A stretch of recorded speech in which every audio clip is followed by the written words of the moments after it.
from that school.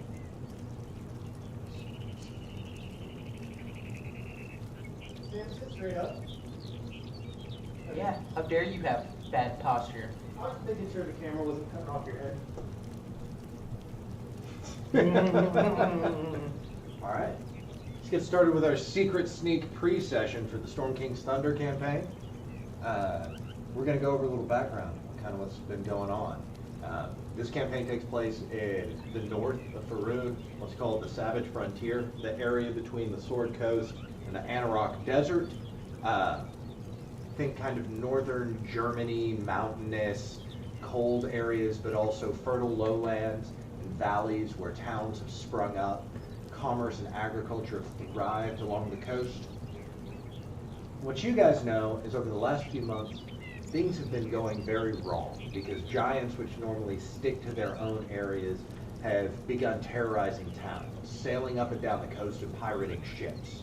Hill giants, creatures of pure gluttony, have begun to come out of the woods and drag off herds of cattle. So, the giants' plots have far-reaching consequences for the Savage Frontier and the people who live there. Giant castles in the clouds have been seen drifting over the north. Caravans and farmsteads have come under attack. Frost giant longships have begun terrorizing the Sword Coast. Various organizations throughout the north are justly concerned, and some have important roles to play in the events yet to unfold. So, this is just on background for everybody, so you guys understand kind of the 5 political groups that are playing things out. There's the Harpers, which are spellcasters and spies who covertly oppose the abuse of power, magical or otherwise. Working alone or in small cells, they gather information throughout Faerun, discern the political dynamics within each region, and help the weak, the poor, and the oppressed, acting openly only as a last resort. The Lord's Alliance. Various settlements of the north have banded together to form the Lord's Alliance, a shaky coalition that proactively eliminates threats to their mutual safety and prosperity.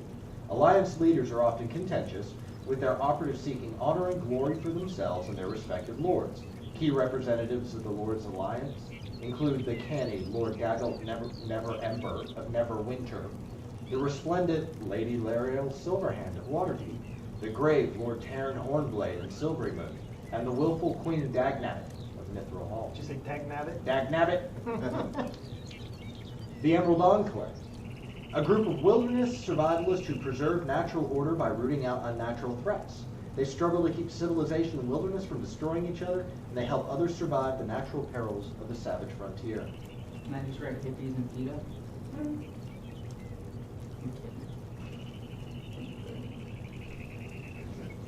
As sightings of giants become more common, members of the Emerald Enclave begin to realize something is afoot. Hill giants laying waste to vast tracts of forest, stone giants leveling homesteads, frost giants endangering mountain passes, and fire giants rounding up slaves and putting grasslands and forests to the torch are enough to invoke the Enclave's wrath. The Order of the Gauntlet. Members of the Order of the Gauntlet seek to protect others from the depredation of evildoers. Placing their faith in deities such as Torm, Helm, and Tyr, they bring the strength of their faith, their hearts, and their weapons to bear against villainy. The Zentara, which is also known as the Black Network, is an unscrupulous shadow network that seeks to expand its influence and power base throughout the North. Its members crave wealth and personal power, though the public face of the organization appears to be much more benign, offering the best mercenaries that money can buy. Adventurers allied with the Zentarum are free to profit as they see fit, either by helping or hindering giants. The Black Network has spies and operatives in every major northern settlement, and it doesn't wish to see its footholds destroyed by rampaging giants. Okay. Questions before we begin? I forget which one Dwayne signed up with. Oh, let's see. But I feel like you're probably part of the Black Network. Based on your personality. I don't remember you saying it that way though, last time when we talked about it. What do you mean? That'll make them sound more or less evil. Less? Less? They're pretty evil. Like you said, they were pretty greedy. They're last greedy. time. But you didn't necessarily. I don't remember the name, the Black Network, or that they were full of spies. Mm-hmm. I thought most of the spies were in the Harpers. Oh no, my notes. I think they disappear when we level down. My notes didn't disappear when I leveled stuff down. Why'd you level down? Because that was the only way to change my class or my school for some reason. I couldn't do it otherwise. But I mean, you picked that at level 2, right? Yeah, and I couldn't change it. And we're from where I starting was. at level 2. I had picked abjuration Get that? and it wouldn't let me change it. To change it, I leveled down. When I leveled back up, it let me change. Oh, okay. Cool. All right. Let's go around real quick, and just for my benefit and the benefit of everybody at the group, just give us your race, your character. I don't need your background, but give me a description of your physical appearance, the gear that you're wearing. You guys are walking down a road. Weather's relatively clear. It's about 11 bells in the morning. You've been traveling for the last 2 days down from the city of Waterdeep, heading towards a turnoff just before the city of Daggerford to go down to the small village of Nightstone, where it's been requested that you rendezvous with one of the local rangers named Gabrielle Fabblestabble. Does she know her last name? Uh-huh. Okay. Oh, that's her, baby. Okay. I didn't pick that. And rendezvous with the local ranger, and your assignments while you're there are to reinforce the city's defenses after an attack by wood elves last year, and also to take and scout, if possible, and do a survey of the boundaries of the elven territories within the woods. So that's what's on your list. Repair defenses? Repair and reinforce the existing city defenses, and if possible, scout and survey the elven territories within the ARDEEP forest. Zentar. Makes sense. That's what I thought he picked. He would work just as well in the Harpers, but that's what I thought he picked. Forward. RD forward. Spelling counts. There will be a test later. Everybody hand your papers in, passing them to the right. Fuck no. I already did homework. You expect me to do tests for this? I quit D&D. All right. What was, go ahead. Go ahead and give us a little bit of your appearance and What race. was go ahead? What was the question? I am a tabaxi rogue by the name of Radiant Dust. Friends and family call me Dusty. You do not. That's just because I can't remember it. Yeah, so you don't okay, right. Snow leopard style print. I wear light leather armor, kind of reddish and browns, while I'm running through town, and I have a rapier, a dagger, and a short bow. Cool. Fun fact, my first car was a 1996 Chevy Beretta, and I reupholstered back seat with snow leopard print. I believe you. Good choice. Yeah. I thought in high school I thought it was the coolest thing. Yeah, it was Was it? great. Worked once or twice. So like, here's But the it's more a important Chevy thing. Beretta. I mean, you can What only... makes something cool is just trying to not be cool, right? So like, if you just did it and then ignored the fact that that was back there, if that was at all possible, then maybe it was like just stupid. Oh no, I used it like, hey, have you ever seen the snow leopard upholstery job? And you get them in the back seat. There you go. It was a small car, so they get stuck. Nice. We look like giants would always play. My name is Torque the Rishik. I'm a human with a big red beard, red hair, kind of receding hairline, kind of pulled back, full chainmail. Most of my appearance on my armor is some variant of gray to blue. I do have a nice big shield. It's designed to still let me grab people. It's got like anchored into my forearm here so that I can still get my hand on people because I like to grab them. And I do, the only things that look a little bit different than everything else, a little bit shiny, is I do have a nice big belt as well as some fancy gauntlets. I do have a warhammer that tends to not come out. And what was the other question? Race, class, what you look like. Okay, I am a life cleric. Of? Servant God. of the god? Kalimbor. Gelmor, god of balance and death. How do I spell that? K-L-E-X-Y-C. Yeah, see, that was way off. Q-L-M And yeah. 4 And Alright, Dwayne. I don't give a fuck about your god. My name is Bobble. I am a forest gnome. I'm tall for my race, about 4 feet tall. For a gnome? Jesus. Yeah. That's tall now, dude. Yeah. Twice the size. You got giant's blood in you? No.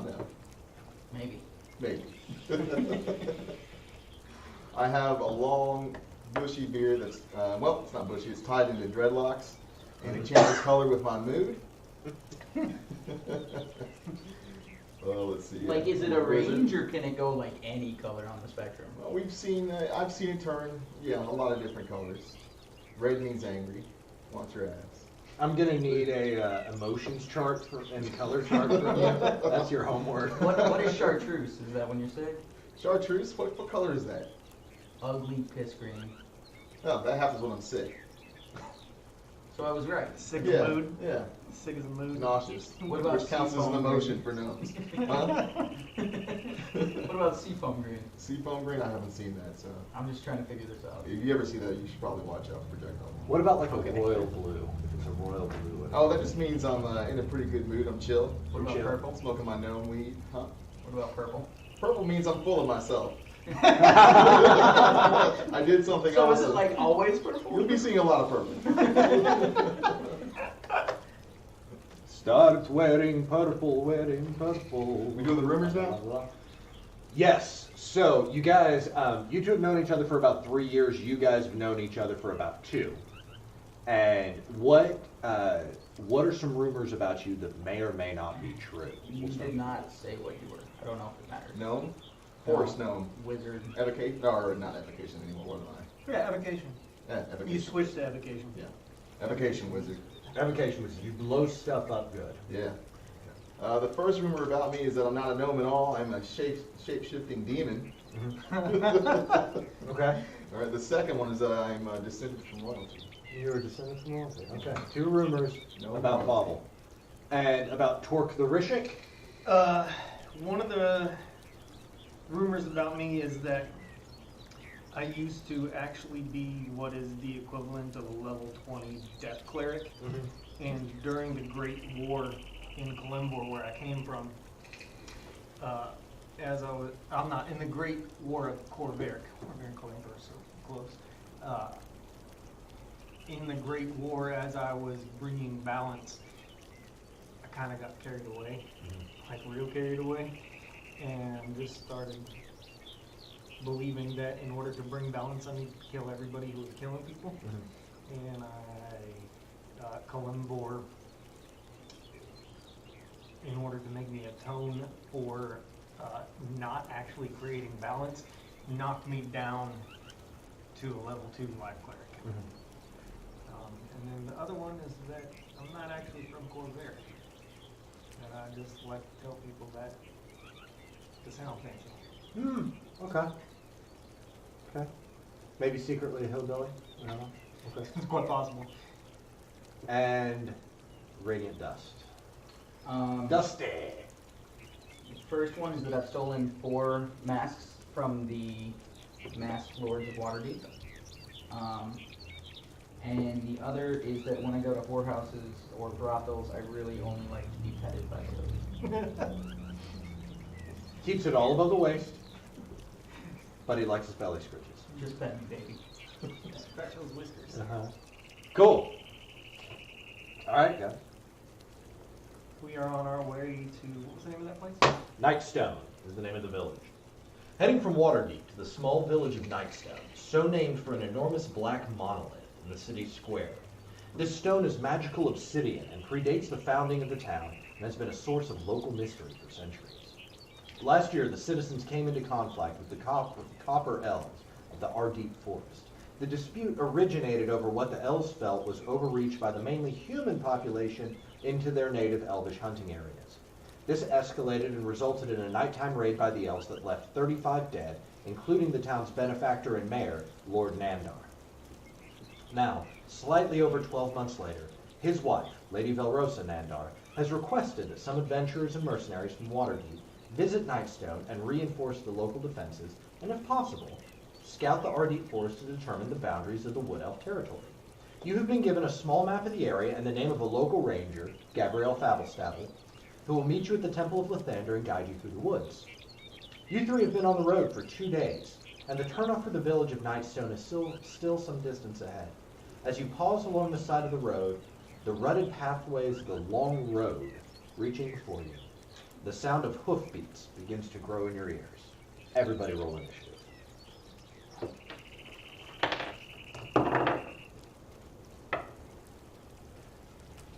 I've got markers there if we need to do a map. If not. We'll just run this through the map. Alright. First roll of the game.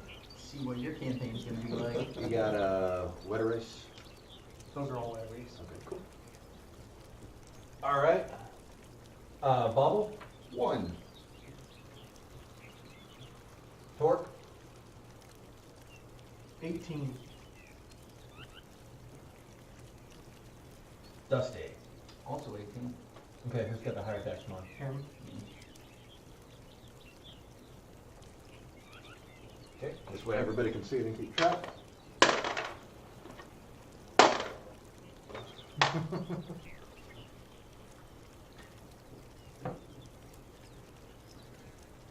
Well, that was simple. I hope they're all that simple for the rest of the campaign and we have no more conflicts.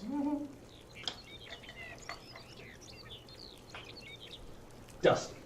As you turn to your left, you see peeling out from the rolling hills around you an enormous man on the back of a beautiful chestnut horse. His head is shaved bald and his beard bushy and scraggly and driven off in several different directions.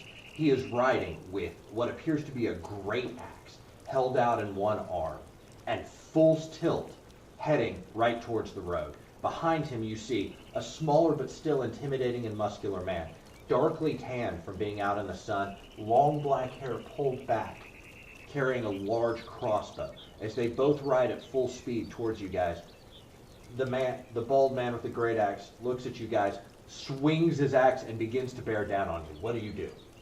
Run off the side of the road. Okay. And what's at the edges of the roads? It's relatively open here. There's some light shrubbery and stuff like that, but for the most part, y'all are in an open area right now. Alright, I'm gonna run off to the side of the road and probably take a short bow shot and try to pull out a bow arrow. Okay. Try to lose one arrow. Go ahead and make an attack roll. 14. 14? Hits. Go ahead and roll damage.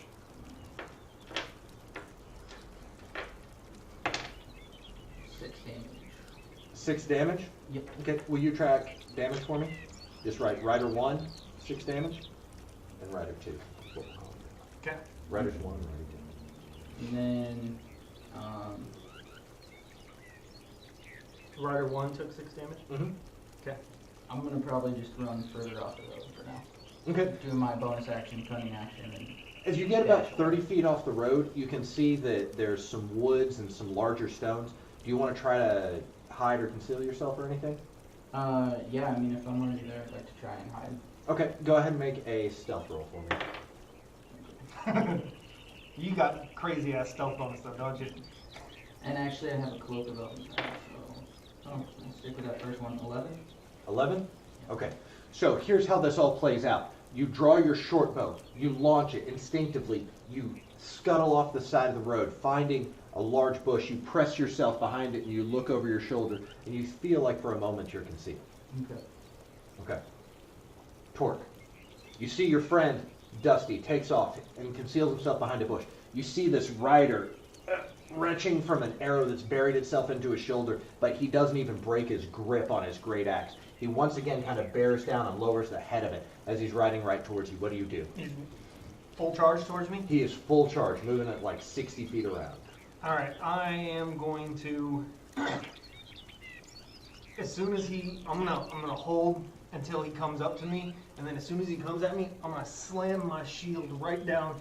I'm gonna like duck down and slam my shield into his horse's leg to topple them both off. Okay, I like that. We're going to go ahead and he's going to contest that with athletics, and you are going to contest it with athletics. Okay? 3, 2, 1. 21. 25. Yeah. 23. 23. Yep. That's still good enough. Better than 21. Here we go with the number As you drop the shield in, it buckles the knee of the horse. He goes flying over the front saddle. His friend coming up behind him pulls up on the reins. All of a sudden, you see this enormous, well-built barbarian man, cloaked in furs, shaved-headed, bushy beard, heaves himself up, grips his great axe, and runs forward at you. Anything else you'd like to do on your turn? Y'all don't want to talk about this? And he goes to swing at you. All right.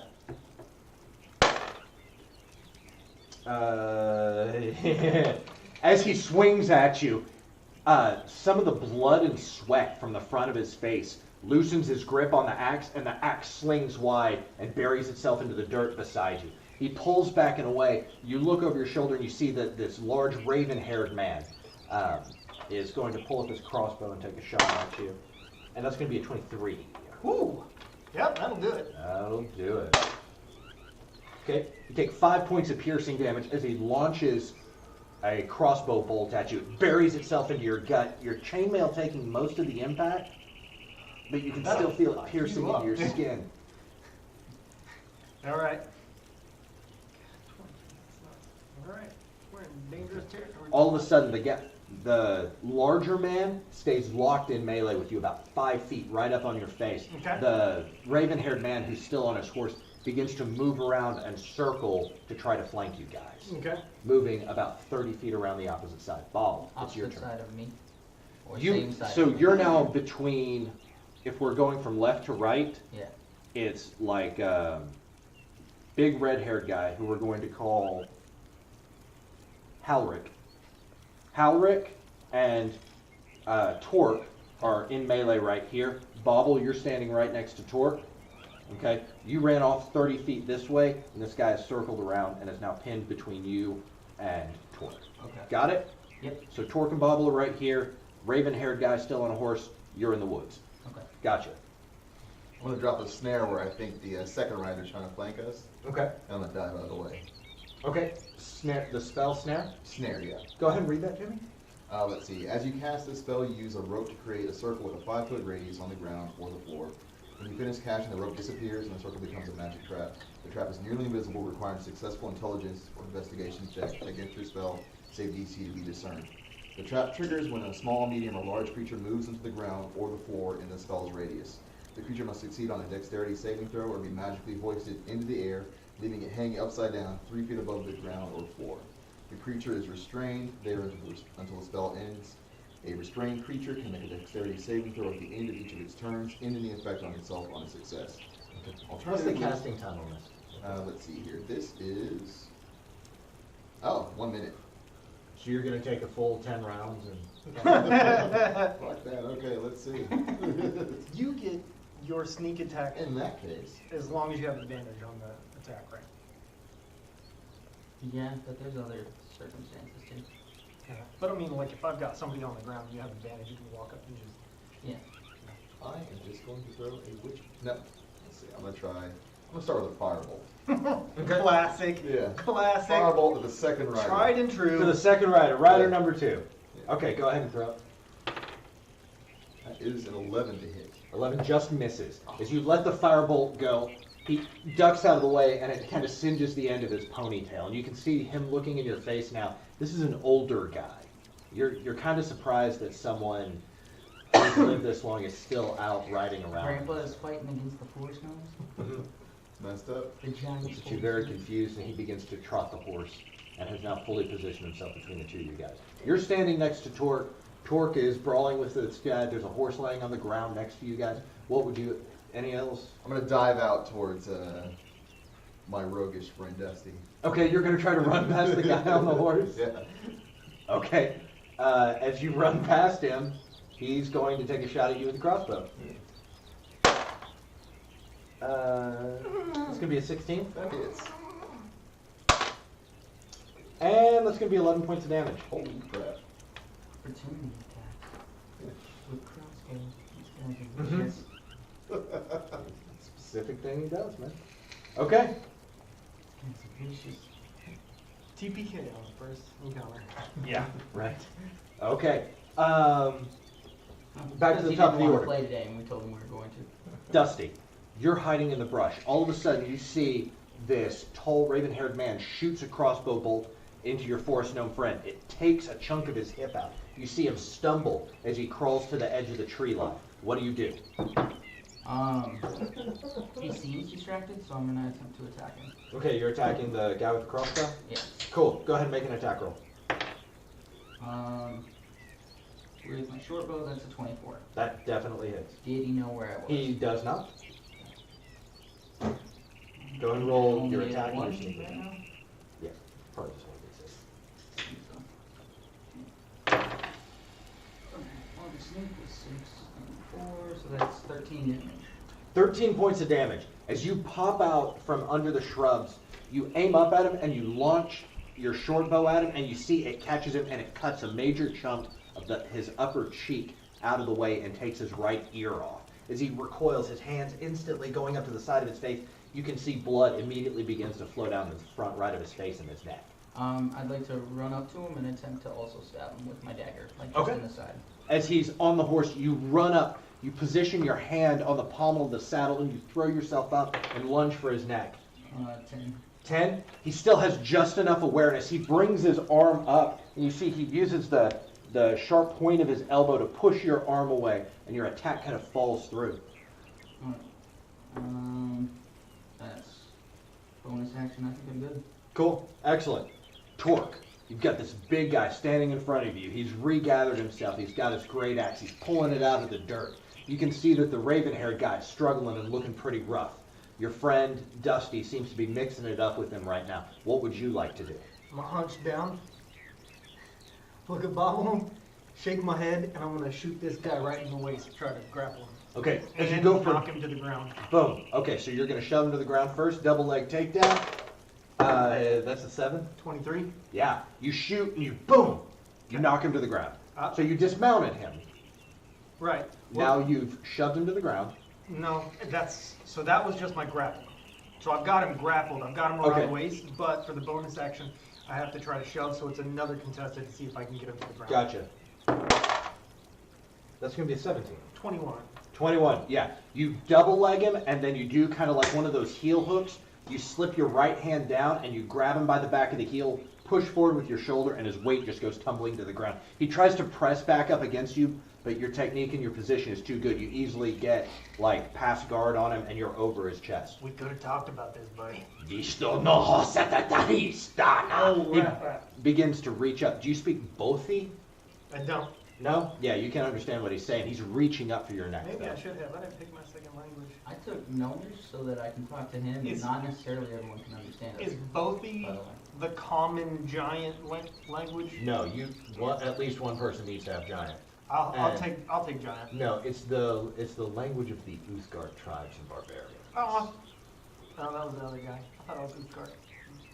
You were, I was, but I'm not. but you're not. I'm not. In a previous incarnation, previous life, before your god punished you and cast you down Yep. into another crystal sphere. No, you can't understand him. And he's grabbing for your throat. Anything else you'd like to do on bonus action? Bonus action, you're probably going to stay in place. How far away is he? From you, about 30 feet now. He ran past the other guy and I'm lost his hip. I'm to the gonna trunk. wrap my arm around his neck and I'm gonna scoot about 15 feet to him. Come on, big guy, let's go. I got some shit to do. You start dragging. Yeah. You start dragging him. Kicking and screaming. Okay, so you can drag him 15 feet because Yep. your movement's 30. Yep. So you move him 15 feet. You are standing right now just behind Radiant Dust, who is stabbing at this guy who's still mounted on a horse. Okay. Got it? Yep. Okay. The guy who is grappling with you is going to attempt to try to pick you up and slam you to the ground. All right. Okay? So he is... No, he's got to break... He can't do He anything. can't. He's got to break grapple first. Okay, grapple contest. 15? 9. Yeah, as he breaks the grapple, all of a sudden you feel him grab you by his belt. He's going to use a reckless attack Okay. while he's prone, and he's going to swing at you. And that's going to be a 22. He's still prone? He is still prone. Disadvantage on his attack? He has reckless, so it offsets it. Okay, all right. That's why I said he's going to use a reckless attack. Boom, offsets it, and so that's going to be... All of a sudden you feel this great axe come plowing down into your back, and you take 10 points of slashing damage as you feel the blade of this great axe carve into you, and he reaches up and just rakes it down the back, going all the way down past your lats and even down into your hip. He pulls the blade out and stands up next to you. Okay. Good? No, but yeah. Okay. TPK. TP. Oh, sorry. The gentleman who's on the horse doesn't like you being in there very much, and he's going to try to smash down with the butt of this large crossbow and crack you in the face. Yeah, that's only going to be like a 12. Nope. Yeah. As he goes to smash down, your instincts are too fast. You move your head out of the way and kind of shoulder roll back and come back in. Bonus action, he can't really do anything. So what he's going to try to do is he's going to try to just run past you. He digs his spurs into his horse, and his horse surges forward. What do you do? I'm gonna. Are you holding reach out. on? You trying to swing at him? No, Just I'm take an gonna try to opportunity? swing at him with the Okay. dagger. You're just going to take an opportunity attack at him. Go ahead and do that. I have it. 8. He's 8. just moving too fast. He's just moving too fast. He gets past you, and all of a sudden, as fast as you can react and jump, the horse surges forward. He's like 40 feet down the road by the time it kind of registers with you and you land and collect yourself. Okay? He took off 40 feet down the road. Yes, rider number 2 is taking off. He's 40 feet down the road going to the north, the direction that you guys came from. Bobble, you're up. You can see Torque is currently mixing it up. He's just gotten his back blown out. Yeah. Yeah. I'm going to give the dude that's prone a firebolt. Okay? You have disadvantage on that roll. 14. Actually, I'll say you can walk up to him at this point. Well, he stood up. No, he stood up on his last turn. So you, it's just a regular roll. 14 is the first one. 14 hits. Alright. Go ahead and roll damage against him. Let's see here. The firebolt. You would have advantage this time, actually. What? He was reckless. Yeah, you're right. You would have advantage because he was reckless. You rolled twice. 18. Either way, you're hitting him. Yay. But it's not clear. Attack rolls against advantage. That is 6 damage. 6 damage. Go ahead and mark 6 damage for rider number 1. 12. Yep, 12 total. Okay. You And keep what track of all you're of an evocation wizard, so you've got a little bit of specialty in firebolts. Your firebolts are not the average garden variety 7-Eleven pre-packaged Little Debbie cake firebolts, right? Your firebolts are a work of art, right? A very expression of your soul and your creative nature. So when you stretch out your hands and you gather heat and energy and spark in, and you release it towards this guy, what does it look like? Looks like a ray of plasma that's coming out of my hands. It's just dripping molten lava out of it. It's just sears through anything it goes through. 4-foot-high gnome gathers melting lava. It looks like that last scene from Terminator 2 where they're in the melting steel factory. Yes. You pull a handful of it and you let it go at him and it just burns him. You can see the fur and everything on his outfit begins to tear away and blacken. What color is your beard turned? Right now, Yeah. it's blue. Oh, you feel pretty good. I'm Feel chill. pretty chill? Pretty chill about You're all about this. to die. I'm fine. Okay, Bobble, after you burn him, your hand's still smoking, a little bit of steam coming off the rings on your hand. What do you do now? You got a bonus action and movement. Let's see here. I am going to just take a step back away from the guy I just burned Okay. towards Dusty here. Okay, he doesn't seem to even register. He's intently focused on Torque right now. That's fine. Okay. I'm good. Cool. We're back to the top of the order. Dusty. 40 feet north on the road from you, you see this raven-haired rider has taken off, still clutching the side of his face. He's got the crossbow now slung down on the side of his horse. He's galloping at full speed. Looking off to your left, you can see Torque getting his back just absolutely raked by this great axe, and you see Bobble has just backed away after throwing a pretty formidable firebolt at this barbarian. What would you like to do? Like to move 30 feet in the direction of the rider, and then shoot my short bow at the guy that's with him. Okay. Um, Okay, so you bust into a sprint. You not using your feline agility, but using your natural feline expediency. You rush up the road, turn around, draw from your quiver, pull back, knock in a sight, and let loose. That'll be 19. Oh yeah, that's gonna do it. And he's in melee with him, so I get sneak attack. Yes, you do. Okay, so that is 10 damage. 10 damage? Yeah. Okay. Rider 1. Pellet. You see the arrow pierces in through and fractures his left arm, piercing into his rib cage. He reels forward, and he's looking really rough. Okay. Then I'll use my feline agility to pull off the road a little bit and try to hide from the rider. Okay, bonus action high. Go ahead. 23. Oh yeah, you disappear into the underbrush. You have to get a little bit off the road, about 20 feet off the road right here in order to do it, but you find a suitably large brush and you conceal yourself behind it. He is unaware of your presence. Cool. Okay, and Torque, you're up. This guy's looking real rough. You turn around, he's no longer grappled with you. Okay. He's standing there clutching this great axe. You can see his arm is almost pinned to his torso by an arrow. What do you do? I'm going to take my hands and I'm going to draw these scribbles of white light through the air, and I'm going to turn around and press my back into it, and then I'm going to complete the spin, and some of the white light comes off into my hands, and I'm going to shoot it at him. So I'm casting Cure Wounds on me and Healing Word on him. Okay, cool. So Cure Wounds for me, that's going to be plus 6. So that's going to be 8 points to me, and you are going to get... Yeah, you're going to get 9.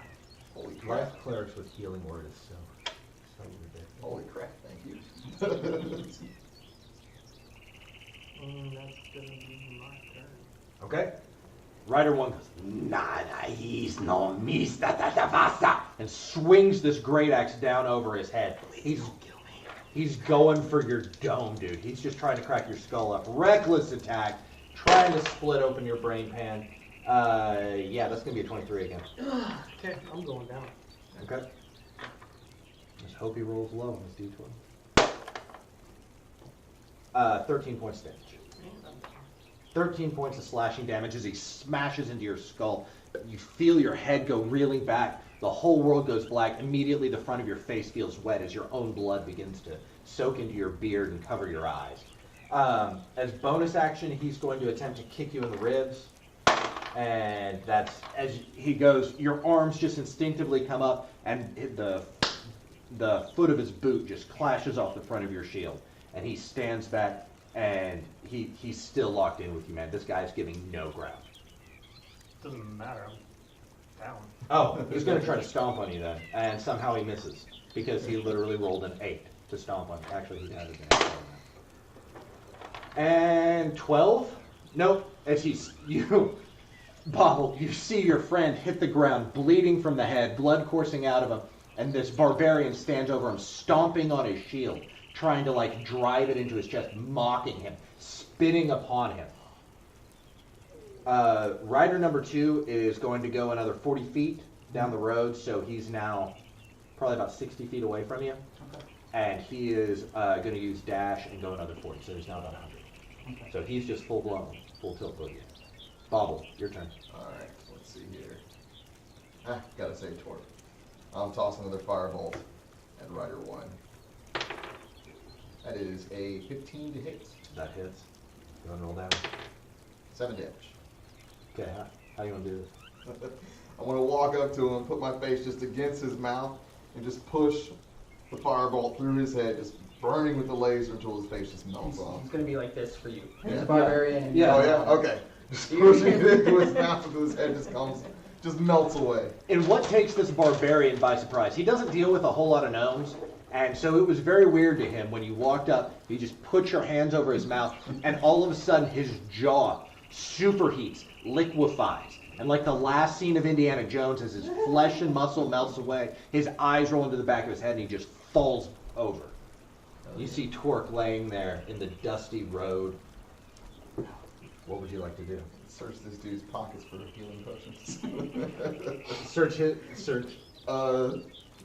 the barbarian's The pockets? barbarian's pockets. Okay, go ahead and make an investigation check. 10.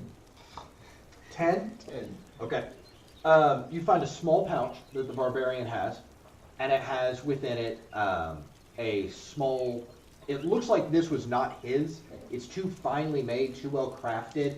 It's purple with a little bit of like fake gold thread that's been put into the top of it, and some sort of weird emblem from something from a far northern land, something about some sort of royal crown or something like that. And as you open this little purple sack and you take it out, there's a small scroll that clearly some sort of wax seal is holding it together, and you see about 36 silver pieces in the bottom of it. You're not taking anything else he's described? No. And there's several bottles of ink. Bottles. Oh, it's definitely ink though. Okay, nothing I'd want to pour down Torque's throat.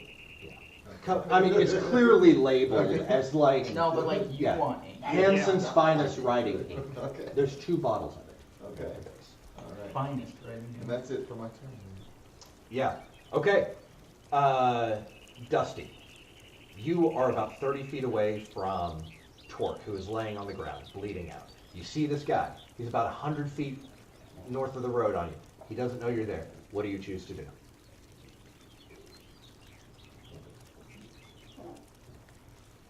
Bobble, can you take care of him? I can try. Like you can't. Can you help Torque? I will definitely help Torque. All right, I'm gonna attempt to hit rider number 2. Okay. He's how far? About 100 feet. Okay, so disadvantage. Now you have advantage on this because you're Hidden. Hidden. He doesn't know where I'm at. he doesn't know where you're at, so it'll be a Straight roll. straight up roll, but you don't get sneak attack. Okay. No, that's a 10. 10, the arrow flies.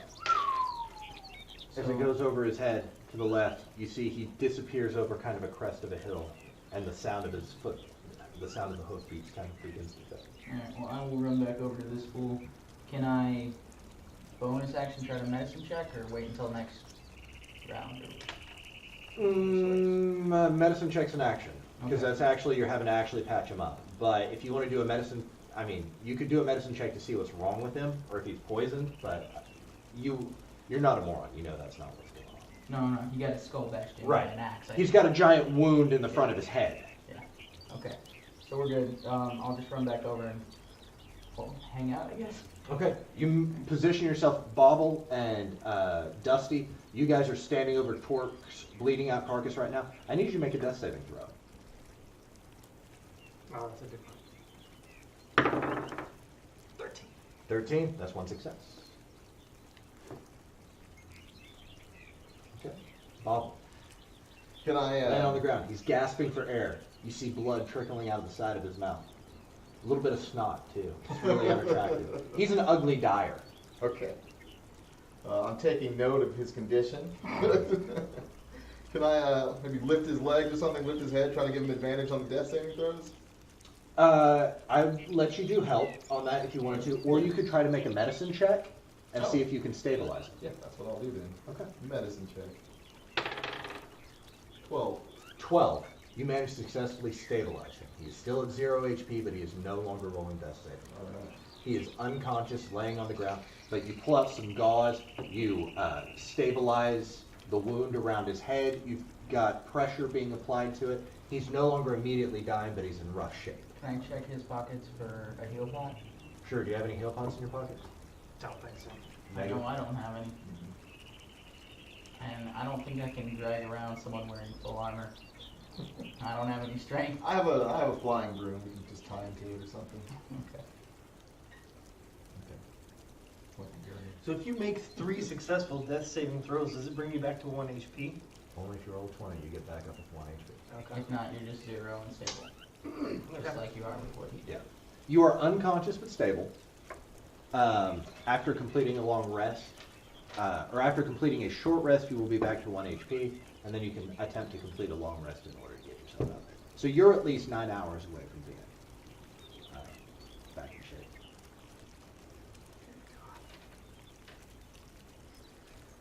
So we're out of combat now. The sound of hoofs and everything has faded in the distance. You got this small sack off of one of these barbarians. The other one appears to have escaped from your range. What would you guys like to do? I'm gonna break the seal on the scroll and try and read it. Okay.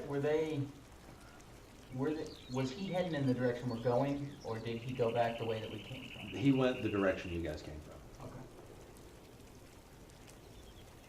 The opposite direction of where y'all Yeah, I understand. As you break the seal on the scroll and you open it, it says directions to Vault 31, parentheses, Grimtooth.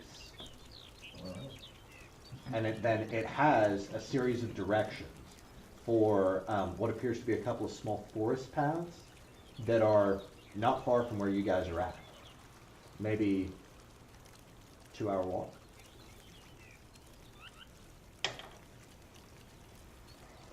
What you reading over there? I have directions to Vault 31. And something about a Grimtooth. I think we should go check it out after we, or maybe while we're helping our buddy here. Maybe we strap him to this broom. We could go through his pocket, see if he has any notes on how to make a healing potion out of figs or leaves, wherever he uses. He's an alchemist. I don't know how to use alchemy. Yeah. You have any notes in your pockets about how to make healing potions? He actually has a book on it. Really? It was given to him by, yeah, he wouldn't be able to tell you this, but as you investigate him and you turn him over, you've seen him use this in the past. There's this large book on Tort that he brought with him from Corvair. And it was given to him by the Dragonmark House. It's handwritten by me. Oh, it's handwritten by you. It's handwritten by him. It's and my own notes on the everything. notes and everything that he accumulated both from his travels in Everon and also what he's learned here on the Sword Coast since he's been on this continent. And Alchemy stuff in there? yeah, go ahead and give me just a straight up, do you have proficiency in medicine or nature? No. You don't have either of those? It would No. be a nature or survival check. It wouldn't be, I don't think it'd be I medicine. have proficiency in Survivor. You got survival? Nature. You do. Okay, so you hand it over to him? Yeah. Okay. You go ahead and make a survival check, see if you can determine what's going on. Probably not. I got a 6. Probably not. His handwriting is atrocious. That seems Seriously, it is basically. My handwriting is amazing. I don't really know what's going on with this guy most of the time anyway, Right. and I What are can't these? understand this. His handwriting may or may not be that bad, but to you, a tabaxi, it looks awful. It's unintelligible script. Actually, what's going on here is that it's in my own secret language I made up so You're nobody else unconscious. could. You're unconscious. Well, Nick. you didn't read it, but I'm telling you. Don't get knocked unconscious next time. Actually, fuck, man. We're just over here These making guys fun are of rolling like 23s every fucking time. There's not a whole lot I can you. do. They gave me some ink, man. You're I don't know. I unconscious. Be didn't take careful. any damage. Huh? But I don't know. I didn't take any damage. I know, I'm a fucking tank, man. We might have some trouble here if the tank's the one taking all that damage and the one doing all the healing. I mean, I healed myself. Body an issue. I fucking dude. I rolled a Do you have 2 any on herbs my- in your pocket? Didn't you roll out some herbs and shit? I did. He did? Okay. Just start shoving each of them into his mouth? Or does that seem dangerous? Christ. Oh, yes. We should definitely. You should do that. Maybe I'll roll to see which herb I shove into your mouth. Okay, I have 2 herbs in my bag. Okay. Maybe I crush them together. What do they Seems look dangerous. like? What are the two that are in your bag? Are you looking on the? Are you looking on? No. I'm looking at the description of them. Look at the ingredient list. Okay. Actually, I'll show you because I don't want to tell you. Look under this section. So actually, one of them. Okay. Probably a terrible. So not really I think we great, should do it, though. but the other one. He's dying, man. We've known him for years. This one? Yeah. Known him for 2 years. My That? studies are not complete. Yes. This. Okay. Yeah. Okay. Hey man, I'm gonna be honest though. I don't really know anything about what was written. I'll in tell there. you what. You pull out a collection. You see 2 bundles of herbs. Some which look like this silvery colored moss, and some which look like like grass that almost has unnatural red veins running through it. As you handle these two things, I'm going to let Brandon set it. Brandon, either the moss is even or odd. Moss is odd. Okay. You gonna try it? Just gonna So shove an herb in his mouth? silver and gray silky moss, and then the other one is actually a root. A root. I apologize. Tan root with serrated edges all along its body, and often nothing. I mean, if we save his life, he won't be mad, and if it kills him, I mean, he won't be mad. It's an odd. It's an odd. It's an odd. So that was the silvery moss. That was the silvery moss. So as you break this up into chunks and you begin to shove it into his mouth, all of a sudden his eyes roll into the back of his head. He begins foaming at the mouth. Blood begins pouring from his mouth as he begins shaking and convulsing. What do you do? I'm gonna attempt a medicine check to see if I can like get him to gag it back out. Great idea. I like that. Make that roll with advantage. You make a death saving throw. Natural 20. Nat 20. Natural 1. Oh, that's two. Yeah. You, however, are right. I mean, you are in shock. Your body is not responding to this as well. All of a sudden, you instinctively use an old tabaxi trick that you know, and you hook him right under here and hit him right in the diaphragm at the same time, and he begins vomiting up this lichen, which you guys had shoved down his throat. And he's looking rough, but he's breathing normally again. Am I stable? You're stable with it. Okay, fuck those herbs. You make a history check about all those times I made poisons for you. Oh, God. We've got poison. If he hadn't hit that, I would have made him roll, and then I'd made you roll another death saving throw. You very well could have done. Yeah. Yeah. Yeah. All right, we're done messing And I around with would have stuff in made his you roll a new pockets. character too. Yeah. I know. Okay, let's prop him up on the broom, and Do you just want to rest for a minute? I guess we could do that. Maybe that's the safest thing to do. You guys are on the road. The weather's fairly clear by now. It's only about 12 bells, you estimate. We could, I don't need to, but we could do a short rest if that would Okay. help out. Yeah, we'll definitely do I that. feel like we should just wait and make sure all that stuff is out of his system. Yeah. Wonder if he realized we did it. I will, and I'm missing herbs. I don't want to have any herbs, bro. Did you take away one? Oh, yeah. Never mind. That silvery vomit on the roof.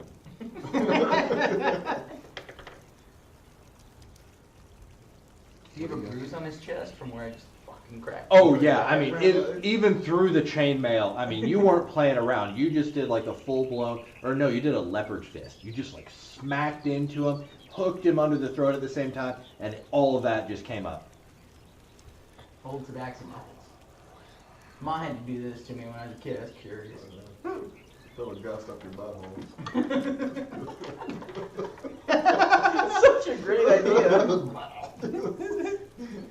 Gust up the butt. Alright, I guess we're gonna hang out for however long we're doing short rest. I need you two to go ahead and make a perception check. Sam lied. He doesn't actually want to run this. This is a nice. Oh my god. 12. Natural one. Okay. As you guys settle down, how do you kind of arrange your short rest? What are you doing? You're on a road right now. There's some woods off to your left. Off to your right, it kind of drops down onto some hilly rolling plains. I'm probably like sitting next to his head, just petting his hair, because I know that petting me feels good. You know? I'm just kind of like trying to keep an eye out, but also making sure that like he's okay and not like foaming anymore or anything else. He seems to be stable. What are you doing, Bobble? I'm sitting right next to him, just taking note of his breathing.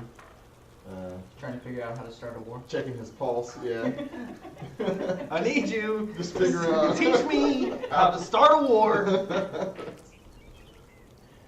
Just taking note of him. Master and commander. As you guys pull off the road and you begin eating a little bit, something in the air is a mess. I would like, since you won last week, roll a d4 for me.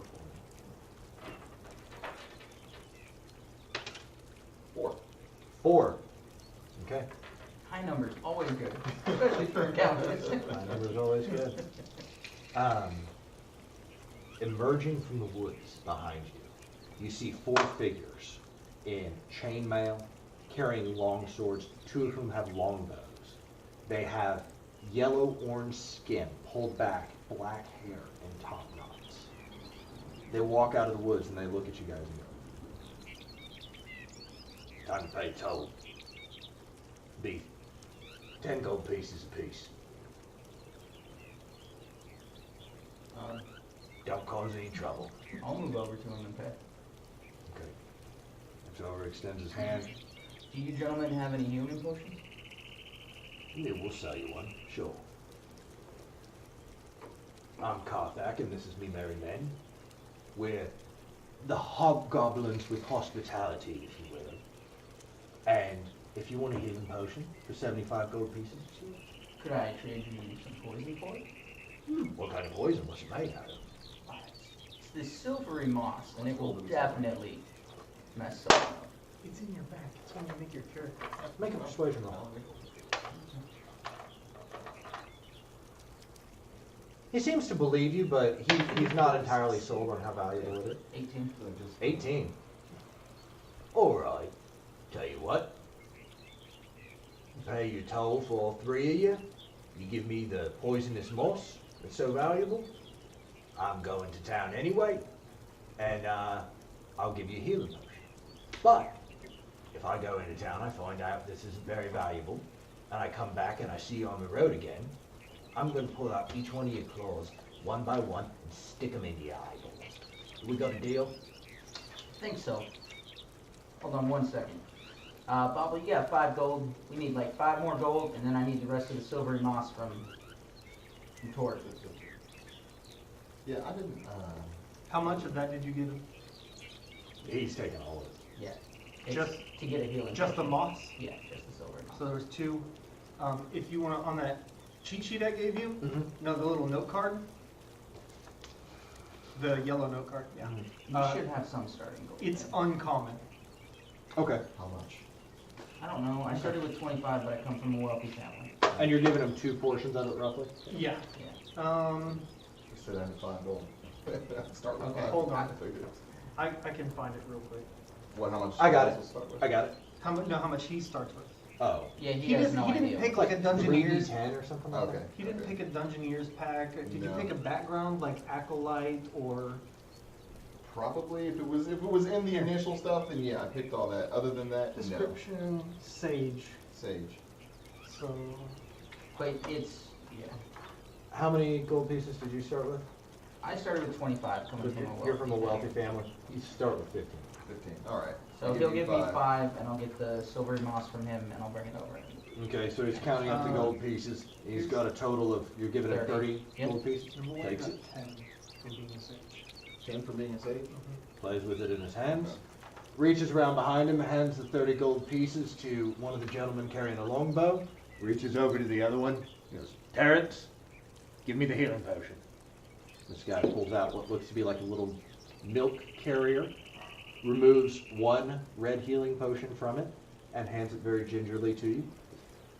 "I'm sorry, it has to go like this sometimes. We just He steps back behind the larger. Sweet. Alright, Pop what was the up. first guy's name? Never said it. It's a pleasure doing business with you. You can just call me Robert. Nice to meet you. Yes. We're a bit of an independent operation out here, but we find personally that a little bit of courtesy when you're doing your highway robbery and opportunities for commerce lead to a better overall experience for If you everyone. ever run through Waterdeep and you hear tales of radiant dust, I gave him Just tell them 5 you've bones met on my him. Mm-hmm. You know what? I think I'll do that. We'll take our leave, sir. And they very slowly, the 2 in the back pull up their longbows, and the 2 in the front with their long swords walk behind them, and they all begin to walk into the woods. I do want to pay attention to the path that they take for as long as I can see them. Absolutely. Go ahead and just make a general survival. Make survival for me. Yeah. That's tracking. 8. Not very far, I'm guessing. Not very far. You see it. You manage to track about the first 60 feet that they go into the woods, but they get lost on some game trails past that. Okay. But overall, you had to give up your moss and 30 gold pieces, but you do got 1 healing potion. What would you guys like to do? I'm gonna feed it to this fool. Dump it down the stairs. 2d4 plus 2. You got it? 9. 9. Yep. 9 hit points. Welcome back, buddy. Hey, I had to take some stuff from you, but I know it's poisonous because I've been paying attention to what you're doing, and I traded it to get you back.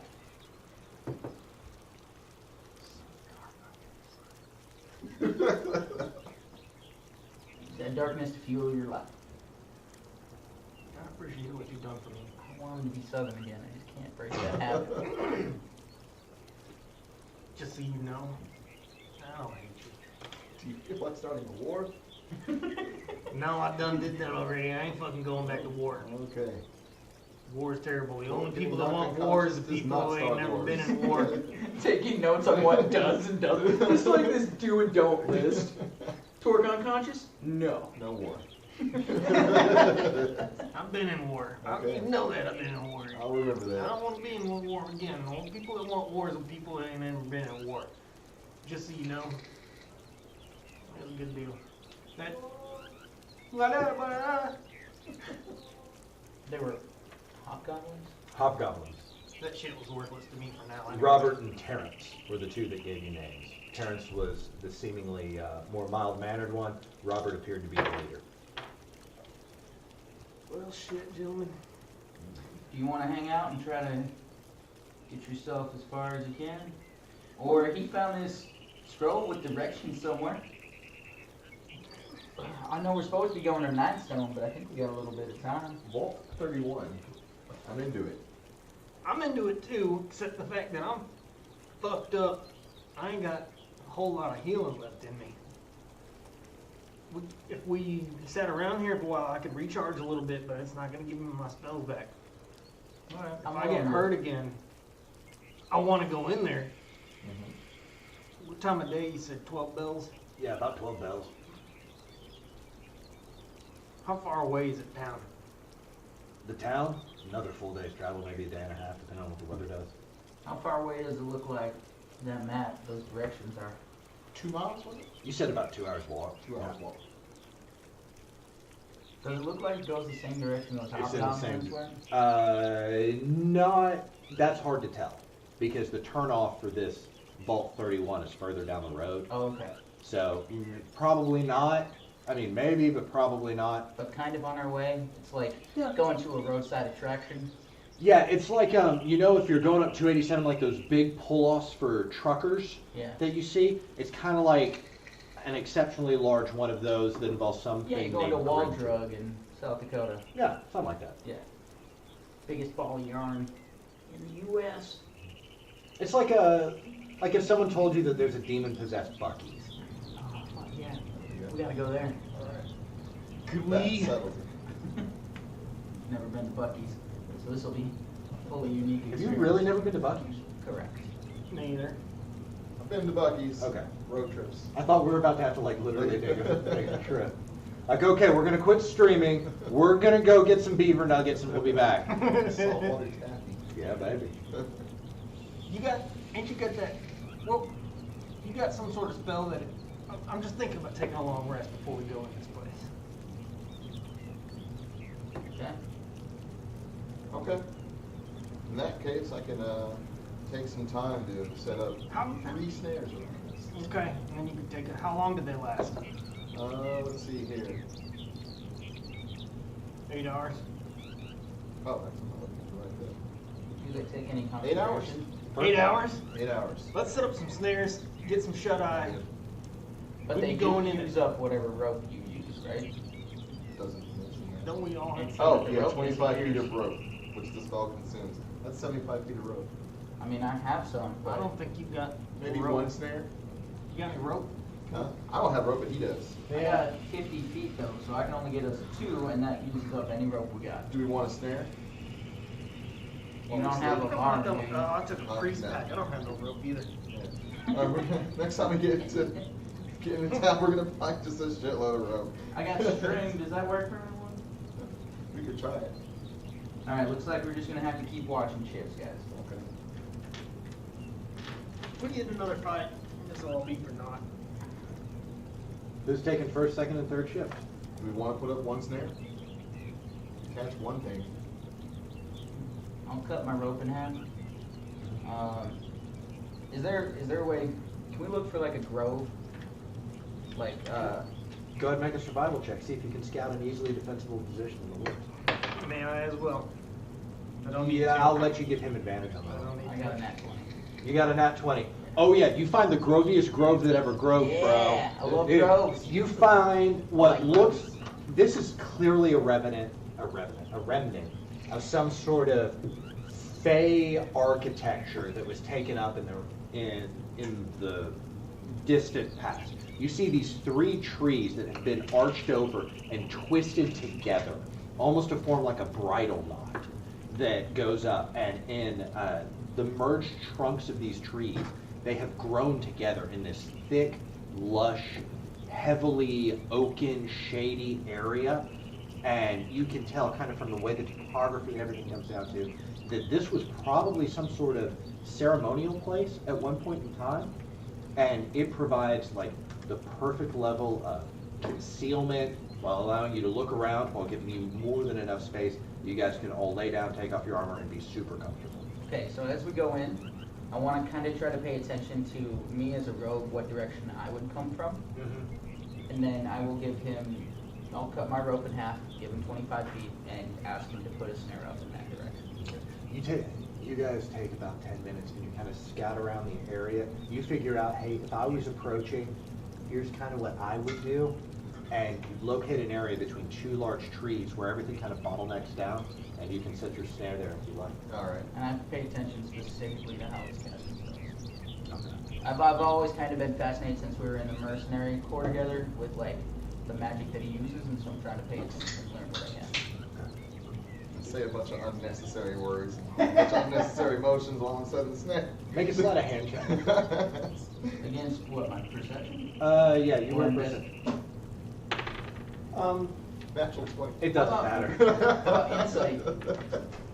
It doesn't matter. You can tell he's clearly fucking with you, Yeah. but you are completely unable to Like I hide don't know your- which parts of it are important and which No. parts aren't. Maybe There's- just ask next time instead of creeping over my shoulder. Trying to learn what I can, man. You finish the spell, it only takes about a minute. You see as the rope disappears into the soft earth beneath this mixture of decaying leaves, forest dirt, a few pine needles scattered in and about. It is completely undetectable. Alright, and then I'll take first watch. Oh, you know what's coming on a long rest?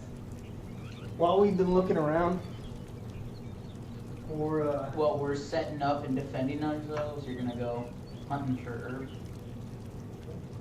Go ahead and make a roll for it. We're sleeping midday. Basically, You guys 6:15. understand that, right? yeah, We're gonna sleep until nighttime and then go looking for a vault. yeah, long rests worth of searches. Yeah, so that's 2 rolls. Because we determined you gotta sleep 6 hours, especially since you're fucked up right now. Right. Well, I'm basically trying to find some, Healing. yeah, Maybe you should take the first nap. I'm gonna. I also So don't while want you they've looking been for looking herbs around- when you're supposed to be watching for trouble. I'm gonna. Damn it.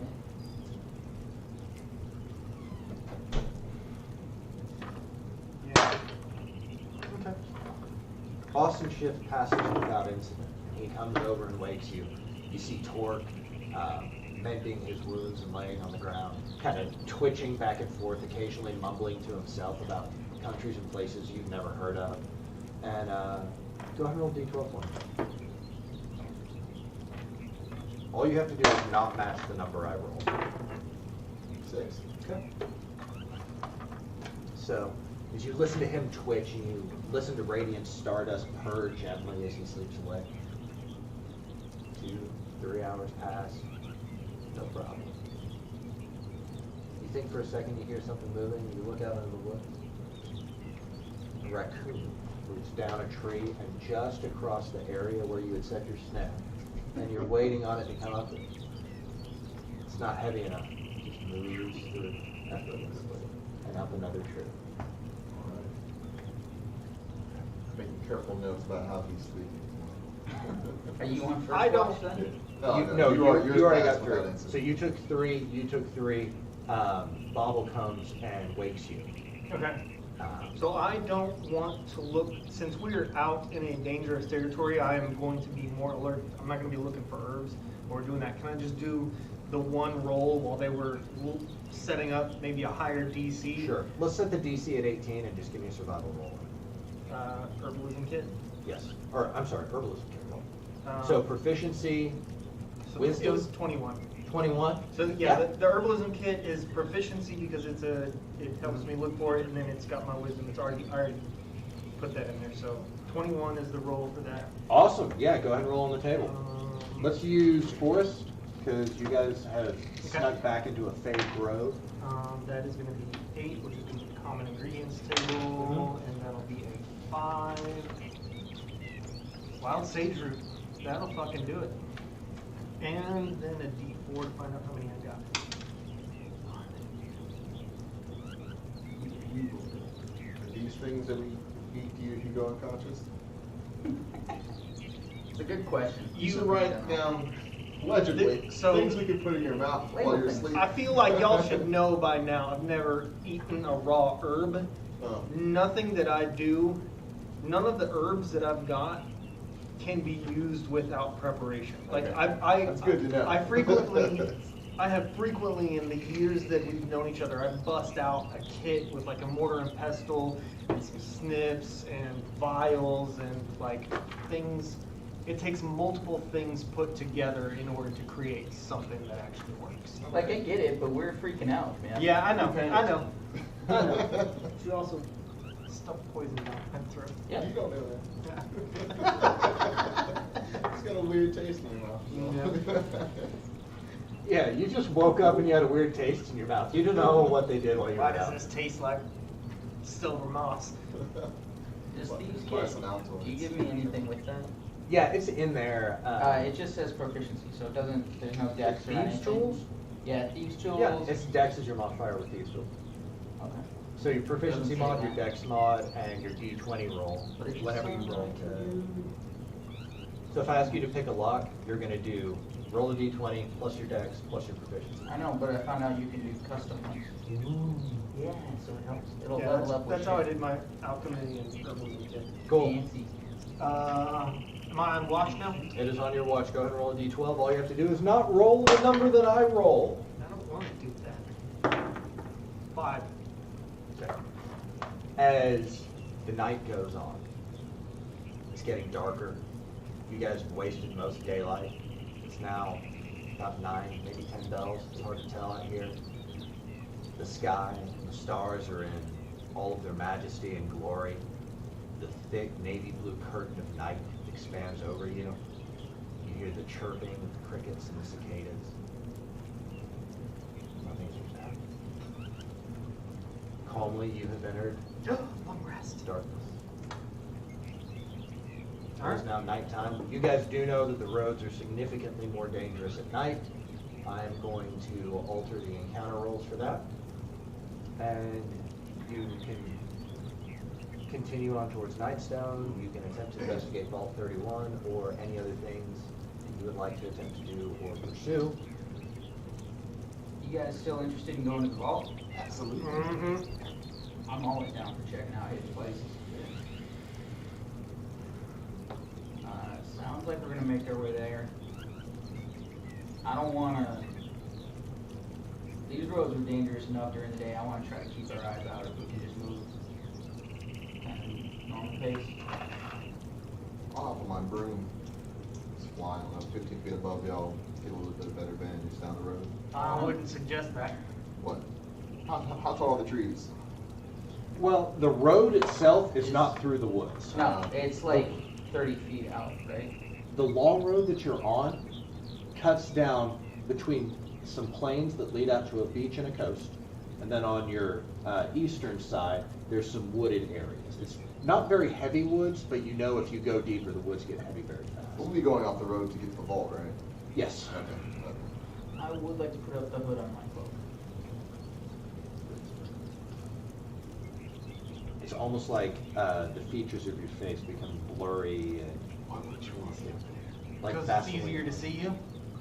Ah, we're doing moving. It's like launching a flare into the sky. I'm not lit up yet. Your beard isn't just black today.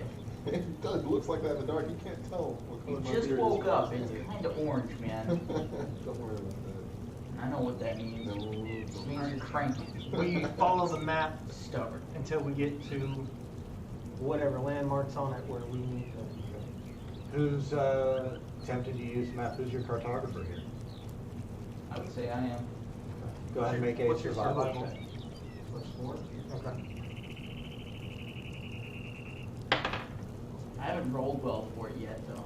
You rolled a 7. natural 20, didn't you? Oh yeah, the one we found lodging for the night. I did. As you go wandering through the woods, How much you get? 7. Could I not help him? I have a good survival. you spend about 3 hours wandering around and find yourself thoroughly lost, deep into the woods, and you look around and go, we should have been there by now. Give me that map. Guess I can't He figure has this it. one out. I can't make heads or tails of this All right. at all. It's about 1 o'clock in the morning now, and he takes the map from you and begins to intently study, I pulls just out a wanna check. compass. Part of the reason I took the map is because I do have dark vision. Okay. You can still navigate pretty well even in this darkness? I don't know, can I? What's your roll? Natural 20. Natural 20? Make the roll at disadvantage because you can't see.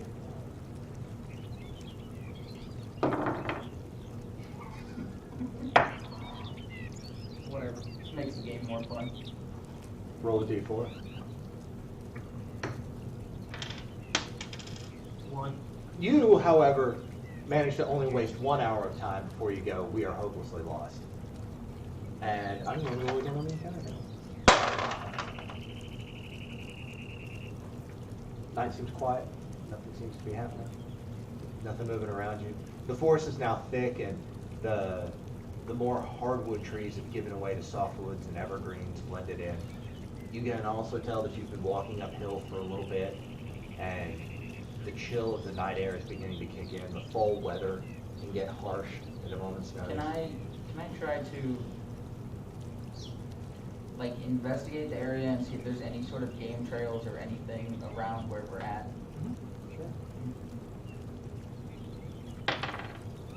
10. 10?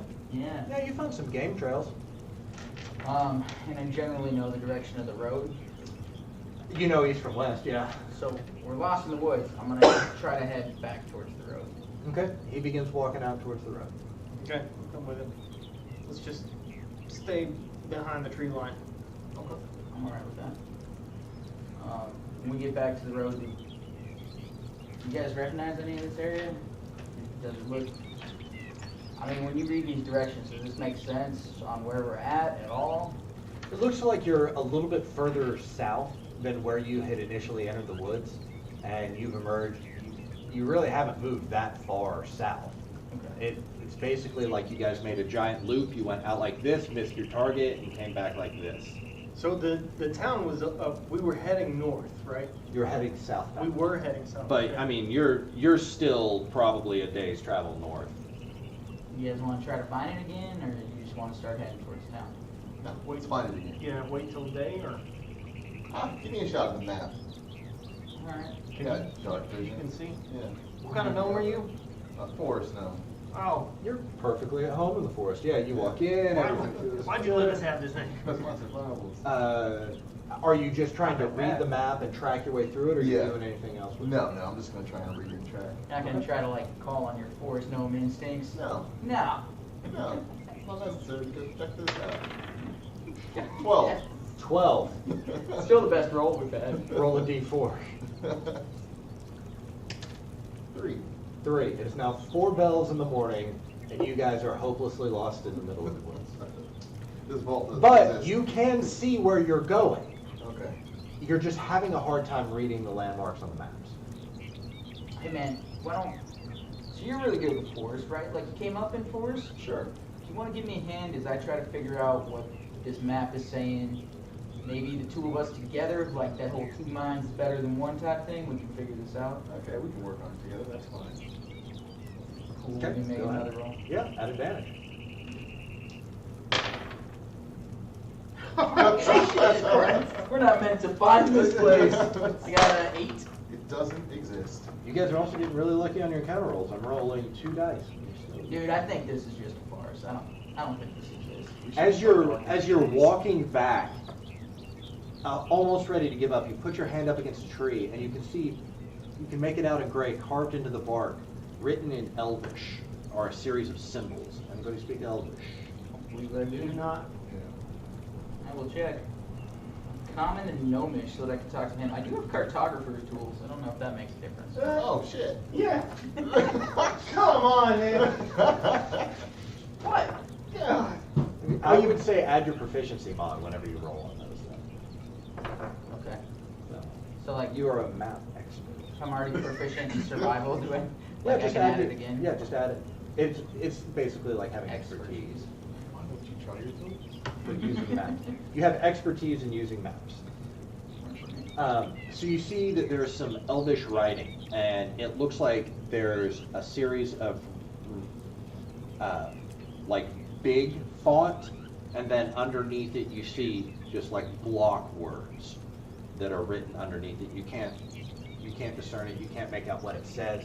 You just know that there's about, beginning to look around, you notice this also, and Torque, you notice there's about 4 or 5 of these trees that have had this script carved into the bark at about eye level. What y'all looking at? I can't read Elvish, so I don't know. I can't either. You want?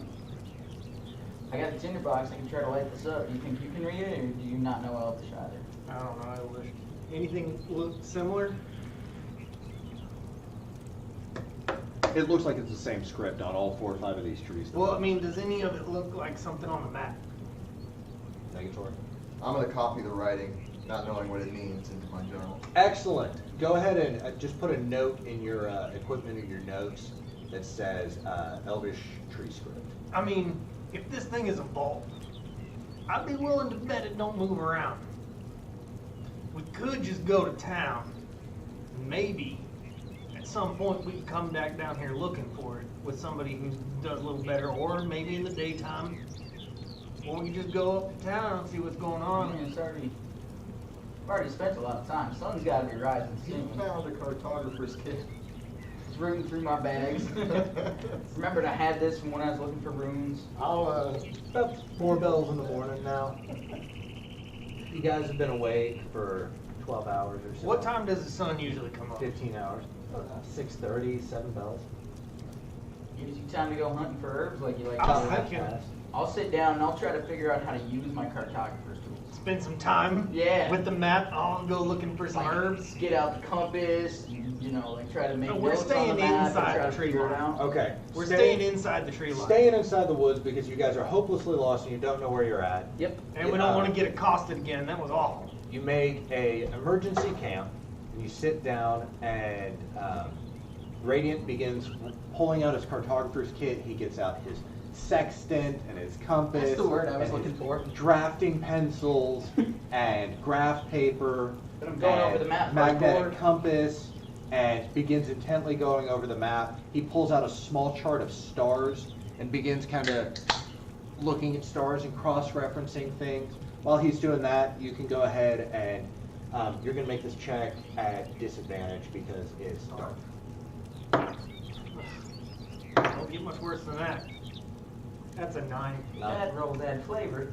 It's really hard to tell what the color of things is at 4 o'clock in the Yeah. morning. Yep. So, All right. but you spend about an hour wandering around. You spend about an hour working on discerning this map and consulting star charts in order to kind of triangulate your position. Bobble, do you do anything while they're working on gathering herbs and studying the map? I'm just walking behind Torque, just taking notes. I fucking love it. All right, here, apprentice. You see this? And I pull out some mandrake root, and I show him, if you mash this up proper, like, and you combine it with a little bit of wild sage root, which I do also have. I pull out some wild sage root. You put those two together, you can reduce the effects of poison for multiple hours. I see. Okay, if somebody gets poisoned, and it's going to last a long time. Who put these together? This is a little bit of our master and apprentice. That's what you think he's taking notes on? Yeah. And he's just over there like, okay, make potions, haven't started war. Okay. And how does that make you feel? I mean, I enjoy making potions. This one makes you happy. Well, I mean, yeah. What kind of potion was this again? It's a potion that reduces poisons. Okay. It's kinda useless. Kinda. Okay. But mandrake root, they can be kind of valuable if you're selling them. Because there's more of like a hospital use as opposed to a combat use.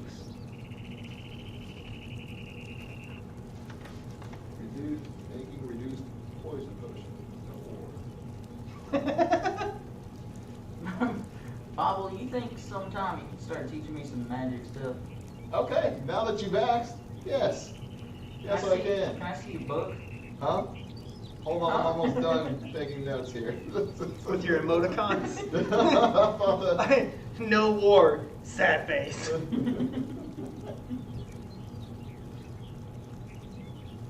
God, Have you told me that you're constantly following me around so that you can figure out how to make a war? No, hell no, I didn't tell you I that. so hope that by the end of this, you just have like a whole list of like things that don't create war, and maybe Do like you- one thing that does. Do you know that I know how to start a war? I strongly suspect it. I strongly suspect it. I still have no idea what your motives are for anything. What brought you to that conclusion? The fact that you keep talking about the war that you're in constantly, Oh, and how I I'm not- suspect it might have been your damn fault. I'm not in one. Huh? I was. You were in one. Yeah. You constantly reference it. I'm constantly in all sorts of wars. And I sense there's a sense of guilt there. Like maybe you I started will that say war. that you've seen me in a brothel, so you know what happens with me in brothel. Because that's where we really bonded. All right. Might hear towards orange in brothels. It's about 5 in the morning. Cranky. 40 cranky. You guys have been awake for a little while. You're starting to get a little bit cranky. You took your rest at 1. So, you got Awesome job. probably another good 8 hours. The cartographer's kit didn't help? So, I think it did. you study the cartographer's kit. You guys are ready to go full tilt boogie. Go ahead and make a survival roll with advantage and expertise. With advantage and expertise. Okay, so that's 24. What's wrong with your dice? What do you mean? I got a 24. Okay. Advantage. Rolled a 2 and an 18. Okay. Having taken time to sit down and study, you are now able to use the location of the constellations combined with your understanding of the topography here to realize that you guys are only like 300 feet away from it. By the way, guys, I've been like just pouring, and I couldn't believe it at first, so I had to keep looking at this map. But we're like super close. But I thought I was wrong again, so I like cross-referenced it like 4 times. But no, really, it's like right over there. So as you guys get up and literally walk the distance of a football field, you notice as you approach that tied to the trees are these strips of black leather, like 3 of them, all at different heights. And as you approach, you see that the ground kind of dips down into a bowl. And cresting over to the edge of it, you see this weird stone archway that's set into a small hill or burrow. The doorway is probably about 4 feet high, and there's what appears to be a emblem or coin set on the front of the door that depicts the image of a broken toothed, like grinning demon with these snaggled and mismatched teeth and one very large incisor that's been knocked out completely. Grim Tooth. I say that at the coin. Grim Tooth. Thinking it's like maybe the password or something. Nothing happens. Nothing happens. As you yell its name at it, it does not respond. Can I go up and inspect the door? Sure. You go make an investigation check. 14. 14? What are you looking for on the door? Any other markings besides the Grimtooth medallion? Any locking mechanisms or anything?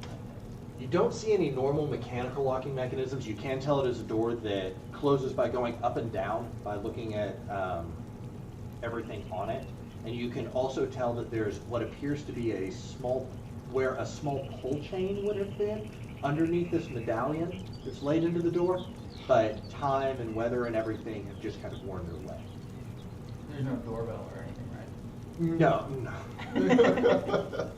Grimtooth, find any traps? You can see this little hole. I mean, recon. Grimtooth. I got Grimtooth on the brain. Recon. Did you find any traps? I mean, I didn't really look for traps. I was just trying to figure out how the door opened. I didn't find any locks or anything. You need to check for traps, because I'm going to just flip that thing open. I'm going to use my thieves kit to like reach up in the little hole where that whole thing was. Sure. Go ahead and make a check. And try to just open it. 11. That is enough. It is actually very simple. You just get out a pick and you can feel back in there that there used to be some sort of pull chain, almost like you'd have on the end of a ceiling fan. You pull it down and all of a sudden the medallion animates, and you would know that this is a magic mouth spell. All of a sudden crackles to life from this medallion, and you hear this voice speak out to you. Hello, smooth brains. This is Grimtooth, most feared designer of traps in all the 9 hells. Welcome to puzzle box number 31. This is a beginner level puzzle box, and the rewards will be commensurate. Now, the rules are as normal. Once you enter, if you leave, you will not be granted readmission. And if you die within, your soul belongs to me. Oh, shit. Now, if you think that you primitive, mortal, vanishing moth-like beings can challenge my wit and my intelligence and my cleverness, then no. There is quite a desirable little reward. And the answer to one question, as long as it's within the banks of my hellish knowledge, stored at the end of this vault. Now go forth, my little mongoloids, and solve my puzzles. And then the magic mouse spell. What's a smooth brain? It's a biological brain, basically. It doesn't have Any organism. wrinkles in it yet. Oh, like a dumb person. He called us a dumb people. That makes more sense. Yeah, he was calling us stupid. He called you stupid. How does that make you feel? He's just a fucking door. I don't give a shit. Okay. You see the bottom of the door, as the magic mouth spell closes, the bottom of the door kind of lifts up about a foot. But Just who's he expects coming in here? Is this thing broken? We only get to enter it once. Are we going in now? Absolutely. Yeah, why not? You having hesitations? Just want to make sure we're ready. I'm ready. I mean, we had a long rest. Might as well do this now. Let's gear up. He said there's treasure and shit inside.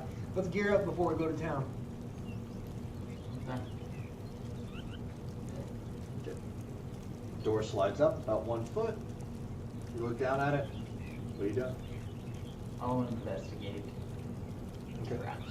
So you lean down and you search. Go ahead and make an investigation check. Torque doesn't think there's traps because the door would just, if the door is telling you to 18. come inside. You glean a pretty good amount of information. First thing you notice as you get down and you look at the threshold of the door is there's just straight up a razor blade laid into it. I mean, it's just simplest trap you can imagine. It's just like if somebody dropped down on their belly and went to crawl over this thing, it'd just cut them open right away. So, razor blade across the threshold. It is completely dark inside, so you're going to need some sort of illumination. Even with dark vision, it's going to be tricky. How do I not have fucking torches? You have torches. I don't have torches, man. I took a, I have a hooded lantern and a bullseye lantern. an acolyte, or I took a, what's the priest bag called? Priest bag? Priest bag. Priest bag? Priest Pack is going to be the name of my new loot box service that I'm going to start. It's going to be religious items for evangelicals. It's just going to be like Left Behind books and holy water, and I'll ship it to your house. 100% would buy. Yeah. Yeah. Got great reviews on Etsy. It's only what, Stardust. $7.77 a month. Yeah. Stardust, did you see anything in there? Can I just rip this door open? I mean, as long as you can stand on the razor wire, you should be fine. Write down mathematical formulas. He's writing down no war. What's that first part? Nearly dying. No war. No war. Insults from doors. No more. You were the one with the terrible Yeah, your handwriting is atrocious. This. It's not my fault. Yeah, I'm not gonna sit there and take that one.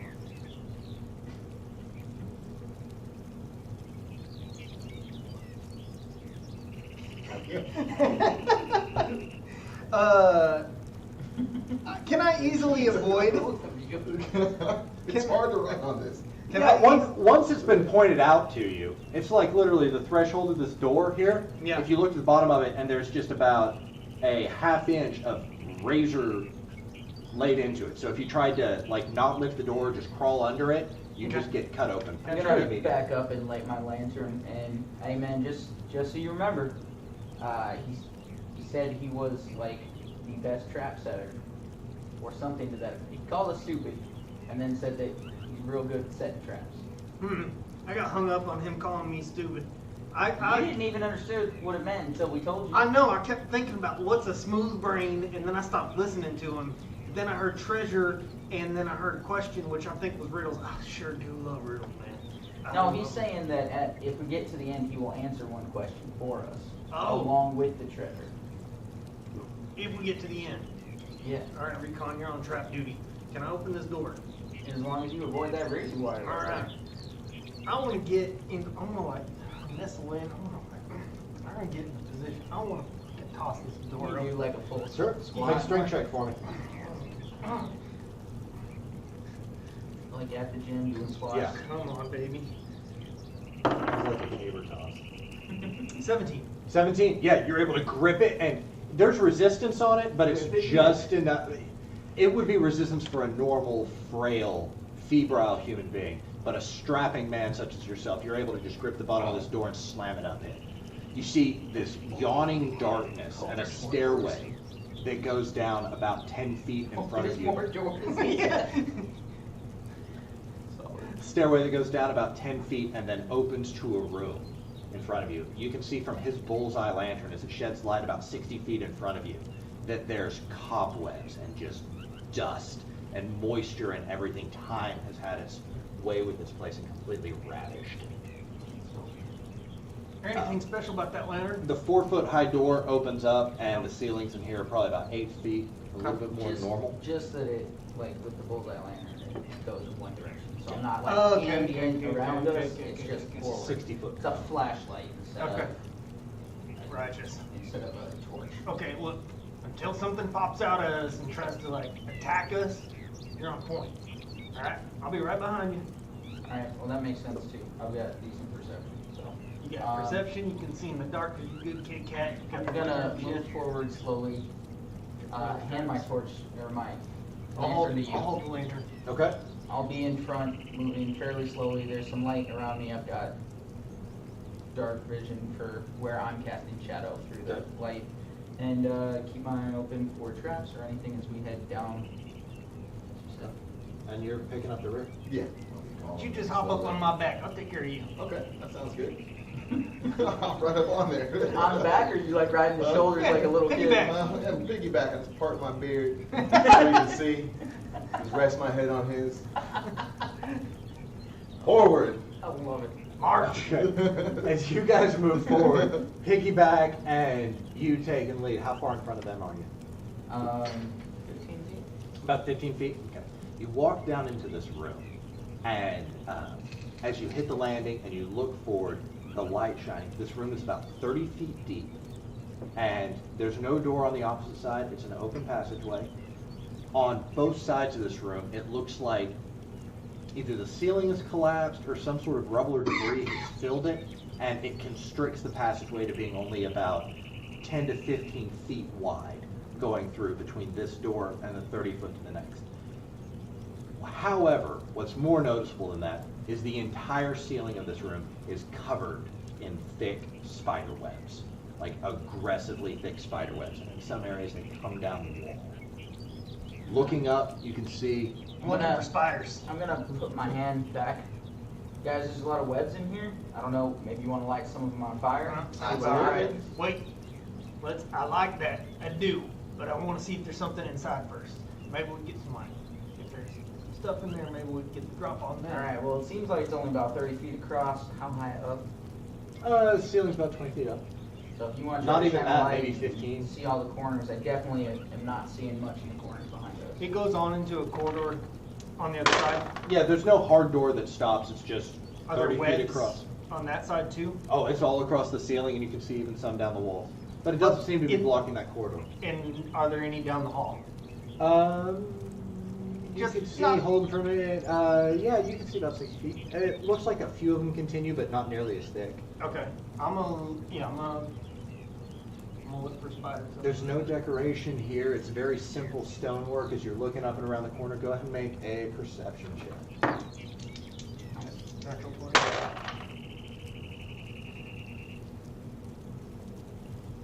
Yeah, there's spiders in here. You can see that they're waiting very quietly and very, they're just basically pushing themselves up. Two at the opposite ends of the corridor and one back up over your left shoulder are these large spiders that are kind of a inky black color. They almost blend in with the stone. It's so difficult. And they just seem to be quietly waiting. Recon. Okay, I'll back up. Back up. Do they look like they're awake? Are their eyes open? Their eyes are just inky black on But inky they're- black carapaces. Okay. I don't I think guess spiders don't have eyelids. I would be lying if I Do told you I they- knew what a sleeping spider looked Do like. they react to my movement as I back up? As you back up, they don't seem to move or anything like that. Don't disturb their webs. Alright.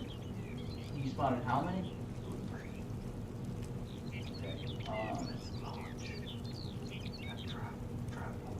Okay. They don't seem... The one that I saw didn't react to my movement.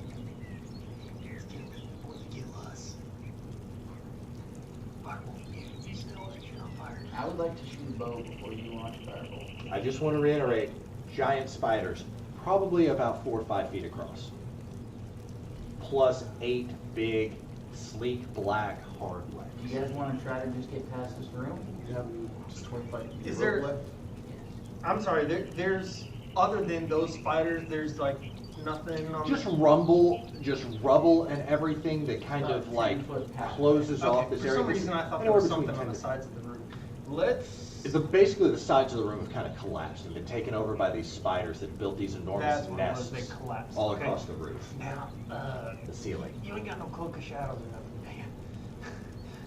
No, I have my cloak. That's it. I'm thinking something that puts stealthiness on us. I got disadvantage on stealth checks. I don't have that, and I already Try know it. that about you. We've traveled together a little bit. You make a lot of noise. Should we do real fun? It's the difference between us getting a sneak attack and them getting one. We fuck up. You fashion spider webs in the rope by chance? You can certainly try. Gather a bunch of the silk.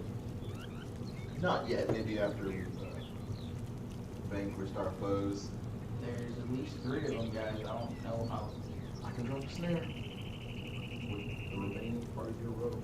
How far does the snare go wherever you have it? I put it down on the ground, it's 5 feet around. It's like a trap. But it's just wherever you put it. You Wherever I can't, put like, it. I can't take it with us now. well, not that, I but don't you think can't, that's like, worth put it. it in front of us. I don't Yeah, I think can put it in that's. front of us. But you have to walk out there, set it, and then move Yeah, back. it's touched, yeah. Yeah. You hear a slight chittering noise from the other room. Alright. Well, so much for my plan to have Recon go down there and look what's on the other side of that room. I think we should just blast these things. I think we can take them. Okay. Well, You want me to go ahead and shoot?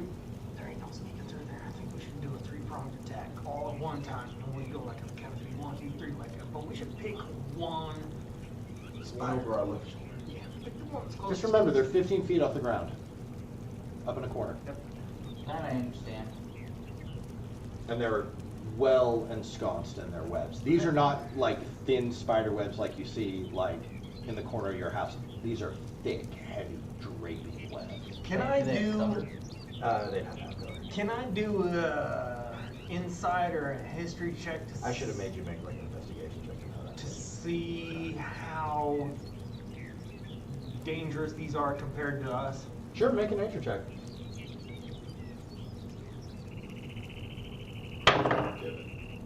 17. 17. You think if it was just maybe 1 or 2, you'd feel pretty confident. 3 makes it more of a borderline proposition. And you're also all of a sudden reminded we're in somebody's puzzle box. So we're playing on their turf. The odd, Bottleneck to back here. I guess what I'm trying to say is, using your military experience, you're starting to feel like, as is right now, just open conflict is not the best way to play things. Okay. Am I You thinking need to- bottlenecking them into this room that we're in is a better idea? Well, the room is probably, because No, I they're, mean the hallway that we just came from. the hallway's only about 10 feet behind you to the door.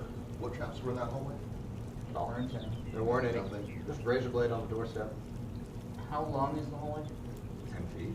Like 10 feet of walking through.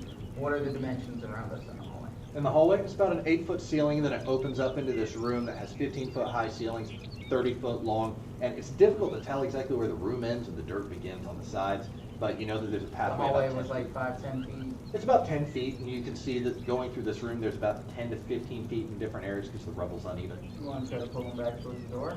Yeah.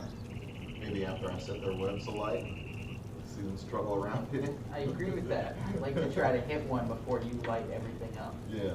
We can do both those things from this doorway and then back up. How do we feel about the snare? Let's not waste our range. Okay. It's the end of our rope if we do that. Because I'm the Well, only one smart that's enough to actually not- travel with the rope. That's actually not, we could put it right here on the floor and then trap them right there. We're a I mean, I day can't away trap from multiples, town. But we can't come back in here if we manage to back ourselves out that door. There's only 10 feet of hallway. Oh, we can't go out the door at all. No. If we leave, we can't come back in. Okay. That's fine. But the hall was only 10 feet long, so essentially it's only 2 of us and then someone's in the room no matter what. Okay. Ooh, it's surrounded and flanked. You can try to just move through the room. Range attacks. No range attacks. I have range attacks. I'm thinking about throwing down a guiding bolt on this motherfucker. Or that'll give you advantage, which will give you sneak attack. And now I don't know if they've seen this yet. Why don't you? Ugh, I don't know what the fuck to do about this. I just don't. I'd like to move through the room and try to get to the other door. Yeah. Okay. You're just what I'm going gonna through? do. Yep, just going. Walking fast, slow, you're trying to stealth. Give me more detail. I'll try to stealth and fast. Fast stealth. Yes, because with my hood up on my cloak, I get an advantage. So I imagine that would be a straight roll. Okay. Or maybe not. I don't know how you're going to play that. But I'm going to try to move quickly, but with the cloak up, it should kind of blend the colors of the room around me. Sure. Like chameleon. It gives you style. kind of like a almost distortionary effect. Okay. So and you're just going to sprint through the room to the other side. Mhm. Okay. As you take off running, make a stealth roll with advantage.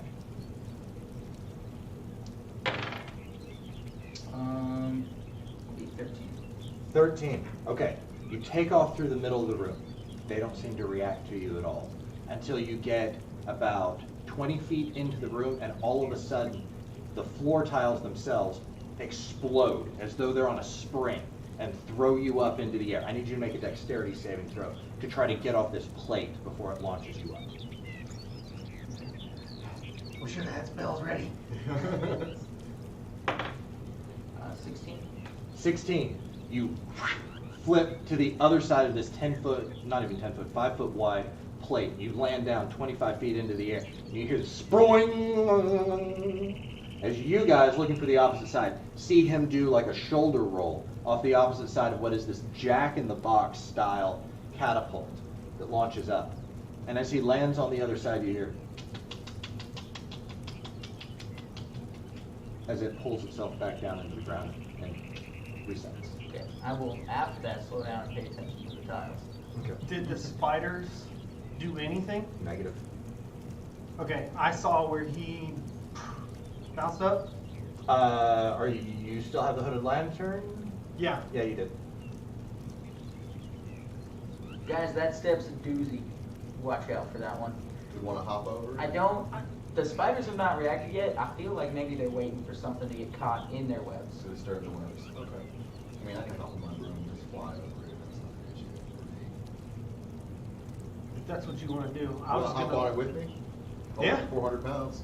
Okay. All right. Let's just cruise. Keep our heads down. Get on the broom and just cruise above the ground. That's all be on his back.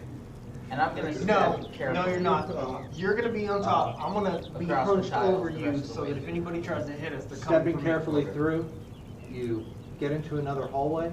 It turns to the right, and you checking the tiles, kind of testing it. Nothing seems unusual. So we're into the hallway. We're across the room. You guys rendezvous. You have the bullseye lantern. As you turn this corner and you look, there's a hallway that's about 15 to 20 feet long that goes to another room, and you can see in this next room you hear the bubbling and movement of water. Okay. You see this fountain ahead of you that seems to be made out of this glorious mixture of gold and black marble and white marble. And you can just kind of make out the details. It's like there's this large pedestal. You can see the base of a fountain. You can see water trickling down from something. But from where you guys are at with the 8-foot height, it's hard to see all the details. So about 15-foot hallway, and then it opens up into a room with a fountain. And from where you guys are at, you don't have a good view of the next room.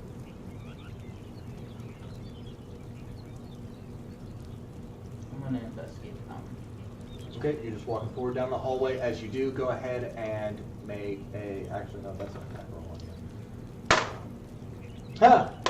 As you're walking down the hallway, you hear, and you lean forward instinctively, and you hear a poison dart go whing, right behind the back of your head. And you hear, Do I know what triggered it? Alright, You're I would on like to look and try to find what triggered that. okay, go ahead and make a. You're stopping in order to check. Okay, go ahead and make an investigation roll. Yeah, I got a 6. A 6. Yeah. Okay. As you're standing there and you're looking at it, you hear. And you look up and you see these quarter-sized holes in the roof, and all of a sudden you see this thick yellow-colored liquid begin to flow out of it. Make a dexterity saving throw. 18. 18. Are you jumping forward into the fountain room or back towards your friends? Forward into the fountain room. You jump and roll forward into the fountain room, and you guys see this yellow liquid collapse onto the ground, and all of a sudden smoke and sizzle just as the acid begins to eat into the stone. And he rolls forward into the next room. You, for your part, turn around. Seeing this all in gray, you're just able to make out shades. You see an enormous fountain, probably about 15 foot in diameter. And you see that it has a pedestal that's about 6 feet tall, you think? And around it's probably a wall that's about 4 feet high. You can hear and see water lapping around in this 4 foot high fountain area. The statue that's on top of it is of a grinning, disfigured, obese demon who is urinating from his exposed genitals into the fountain, which creates the natural water flow of the fountain. And in his raised right arm is what appears to be a spear. And you can discern from looking at the mechanism of the arm, there's very clearly a mechanical joint that's built into the elbow joint of the statue. Hey man, I'm gonna turn around. Hey, Bobble, I don't remember. You might be demon, right? Do you know enough about demons to like identify one? It's just a rumor. I could take a look at it once I get over there. Sure, All you're right, not we're demon. gonna- Neither confirmed nor denied. Keep walking. So Okay, so he's gotten through. What's our we're marching on orders? the way we're on the broom. I'm hunched over him to guard him, and I'm gonna put my shield kind of over my back as much as I can, and we're just gonna glide in so as to not trigger any pressure plates. How high up was that dart that got fired to? Or About my neck height. his neck height? Okay. And Come I'm from left 6 or right? foot. They come from left or right? Came from the right. Okay, so I should get it. I mean, should be able to fly into that. Yeah. We're gonna crouch down. You Flying got like the shield one above foot his off the bow? ground. On his broom? Okay. I mean, I'm assuming it's pressure plates. I don't know about no motion sensors. Did you feel a We'll fly tripwire? really I fast. didn't see what triggered that one at all. Okay. I missed I'll take poison over acid. Yeah, any day. Okay. As you guys begin to move forward, the dart doesn't trigger, but you do hear that same rolling. I'm gonna scoot You the look broom, up. scoot the broom, scoot the broom. Acid begins to come out. I will give you advantage on the dexterity saving throw because you're using your shield. You are just straight up making a dexterity saving throw. I'm covering him. Yeah. Wholly and completely. How big are you? About 6 foot. Bigger than So we're like the same height. like 5'8". I'm bigger than a 4-foot child. It doesn't matter. 4. If Four. you avoid it, it gets on him. 18? Okay. You lean forward and attempting to shield Bobble with your shield, you raise it over your head and lean forward, but it's too late. The acid collapses. You take 6 points of acid damage. You take 3. But you guys successfully move forward into the next room. Okay. You succeeded on the dex saving throw, actually, so you take no damage. Yeah.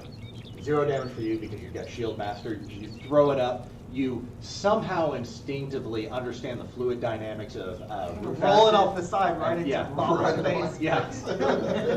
I'm sorry. I'm sorry. I told you I'd protect you. Did I do? Oh, My man. I did not do well. Like ends of your beard are beginning to burn away. Your robe and clothing has like quarter-sized speckled holes and everything in it. It looks like somebody bleached it and then took sandpaper to it. The beard is fully red. Alright, I tried. let's have a look at this demon. Okay, so as you come into the next room, big fountain here, it kind of dominates. Room's about 30 feet wide, the fountain's 15 feet in diameter, 6-foot pedestal, and then probably an 8-foot statue on top of that, and then maybe only another 2 feet to the ceiling, right? So you're talking the 16, 17-foot ceiling at most. Looking around the fountain, you can see that it's hard to see past it, but you can see that there's a doorway that's closed on the opposite side of the fountain, about 30 feet away Guys, from the entrance. it looks like his arm with that spear, by the way, can definitely move. Take a look at the, Check the room for traps. oh yeah.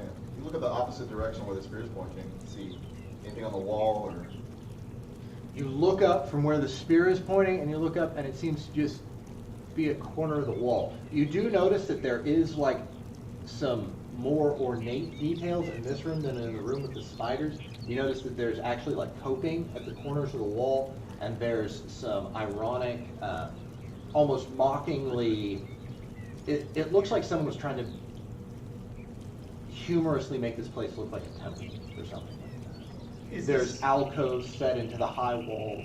Is the spearhead pointing forward? It is pointing down towards the fountain. Does anyone notice this guy? This demon? Yeah. can I do a history check on the demon? Go, you can do history or arcana. Is there any writing anywhere? At the base of the fountain? Is there any writing? Negative. 7. You don't recognize his penis? No. 7. You've never seen this dick before. I mean, I'll look around near the other door for traps. Okay. As you go over to the other door, go ahead and make investigation and check for traps. 20, dirty 20. Dirty 20. You're sure that there are no traps approaching this door, but as you walk up to the door, you can see it looks very similar to the one that was on the front of the entryway. Looks similar, roll-up style, except instead of where the medallion would be, it's empty. It's like just a recessed gap, recessed hole. Hey It guys, doesn't go all the way through. from what I'm looking at on this door, it looks like we need another medallion. Does anyone want to check in the fountain and see if there's maybe one in there? Or look at the tip of the spear. Yeah, I'm gonna take my shield and just put it on the tip of the spear and start looking around inside the fountain. Okay. The way the spear is angled, it comes down inside like you have to kind of lean over the railing and put it over in order to look in the water. The water is inky and black and it smells fetid and bad. And you can almost see like small streaks of movement, like little bolts of silver, scales, some sort of slimy skin moving through this 4-foot deep fountain that's all set up. But it's difficult to see anything through the water, especially in the dark. You don't know no lightning spells, do you? Nope. One day, maybe. Is the liquid full? Can you purify water?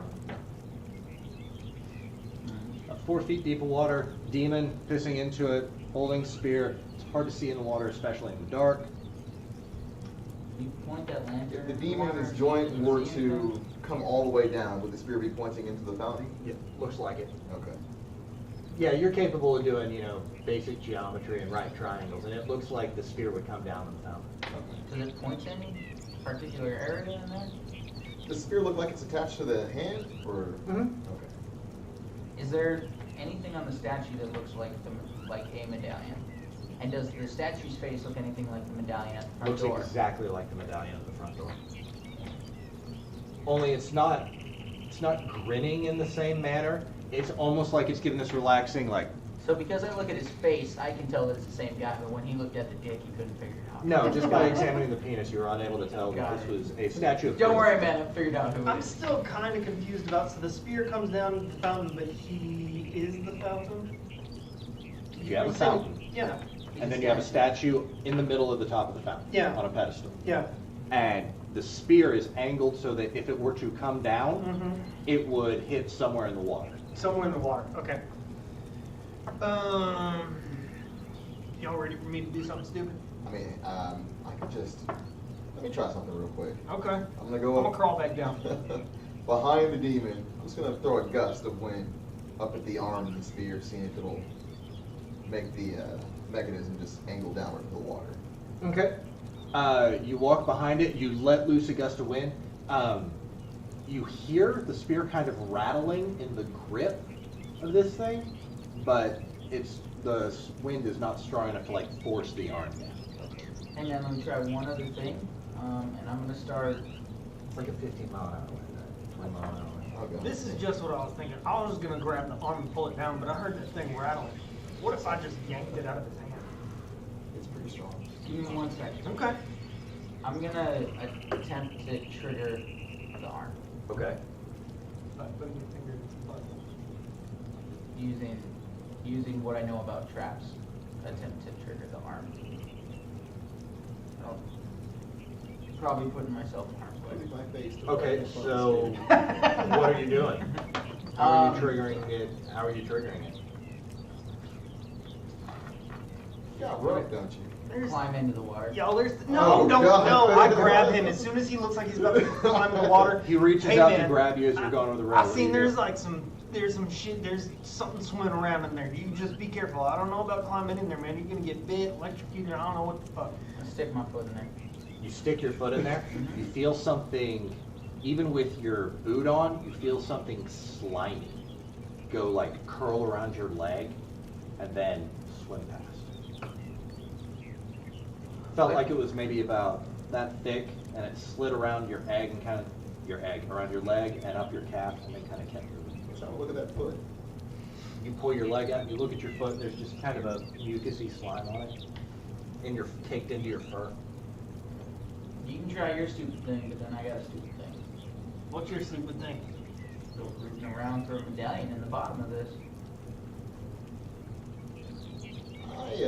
I walk up next to the fountain. I'm gonna throw another gust in there, angled away from us to see if I can clear enough water to see if there's anything hiding at the bottom, or maybe knock something loose. So I'm just gonna throw a gust. What's the mile per hour on that? Does it say? It doesn't say. I mean, if it's like 200 miles per hour, then maybe. It's I a can knock a cantrip. medium or smaller creature 5 feet away from me. Okay. Right? That sounds about enough to blow out some water. Yeah. Okay. If you could push a person away, because Yeah. I can stand forward facing. There was that guy in that hurricane on the newscast who's just like sitting there like walking against like 200-mile-an-hour winds. Right. Okay, cool. I like it. So it's a 15 foot in diameter. Let's say there's a 5 foot section. 15 foot in diameter, that'd be what? 6 equal 5 foot sections? Yeah, I mean, yeah. What's the circumference Oh, of a 15 foot diameter? pi times the diameter, Yeah. 45. 45 point now. The diameter is 15. Right. Yeah. So that'd just give us the area. That's the 3.14. circumference. Yeah. Circumference is pi times the diameter. Oh, are we trying to get the area? The diameter is 15. The No, diameter diameter is would be 15 pi and times the radius radius is squared. Huh? If we're trying to No, get the area area, are we is trying to get pi the r area or the squared. circumference? I don't know. Pi r squared is the That's area. for the That's the area. area. Right, we're just trying to get the circumference, So which is 47 tenths. Pi r. That sounds right. Yeah. So you need to go around. Wouldn't it's the about 5 diameter be feet. double the radius? Then? Yeah, the diameter is double the radius. Yeah. So Yeah. what's the radius? 15? No, it'd be 7.5. Oh, okay.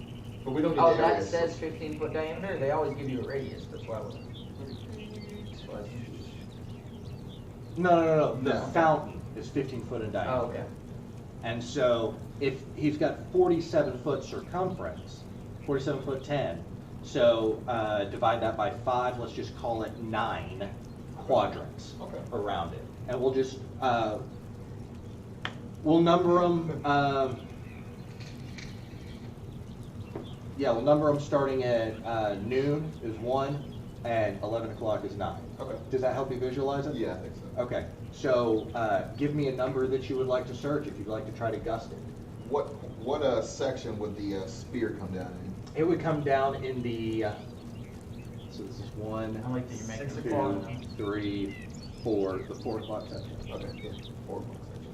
Okay, so you walk over to the 4 o'clock section, and you huff, and you puff, and as you let go of this wind energy from your hands, it blows back, and you can see now as the water gets pushed back, Torque leaning over with his lantern, there are these 3 foot to 4 foot long eels with silver stripes on their back that freak the hell out when this happens, and they start writhing and shaking and snapping their jaws at you as they try to maneuver themselves out of the way. And as you search right there, there is no medallion under the sphere. How much water is displaced? An enormous amount of water. It all sloshes back and around. It's a cantrip, ain't it? Just blow all the water out. These things become. Just start blasting the water out Yeah. of the ground? That would take you a long time to do, but you could theoretically do it. Eels, man. You take the water away, it becomes pretty benign. I want to try to grab one of those eels. You want to try to grab one of the eels? Okay. Yeah. Make a sleight of hand check. And the eel's going to contest it. Eel's going to 15. Uh-oh. Okay, roll again. That's going to be 7. an 8. Ah! The eel gets away. Eel escapes, and he's gonna try to return and give you a bite. No, that's gonna be like a 13. Nope. No. Okay. The eel tries to snap at you, but you move your hand out of the way, and he crashes back down into the dark water again. Okay. I'd like the lantern. I'm just gonna try to search along the surface of the water and look for any glints of anything. Sure. How deep did this thing seem? 4 foot. It's a pretty substantial amount of water. Start scooping the water out of your shield. Why don't you just start blasting it out? Okay. 4 foot of water It'll take forever. in a 15-foot diameter is basically a swimming pool, an Yeah. above You're ground hitting it swimming with hurricane winds. Yeah, I'm gonna investigate. pool. No, just perception works. Perception. 14. 14. As you glint around, you actually notice that there are 3 glimmers. You cannot tell exactly what they Did are. any of them look like they were moving? No, 3 fixed glimmers. Allow me to rephrase. There's one at 1 o'clock with the number 1. There's one at the number 8, and there's one at the number 7. I'm gonna go for the one at the number 8. The one at the number 8. Okay. You're just jumping into the water and going after it? Yep. Okay. As you jump into the water and you swim down to the bottom, you do indeed find a medallion. Yeah. As you get it up off the bottom.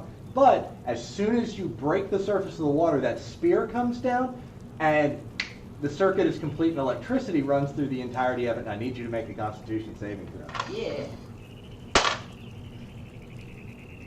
Makes sense. 5. 5. You take 5 points of lightning damage. Oh, I wasn't there. Don't say And things all like of a that. sudden- Not you. It's like you definitely And did. all of a sudden, all of the eels, all 6 of them in this fountain, light up with electrical energy as they've just been recharged. I need everybody to roll initiative.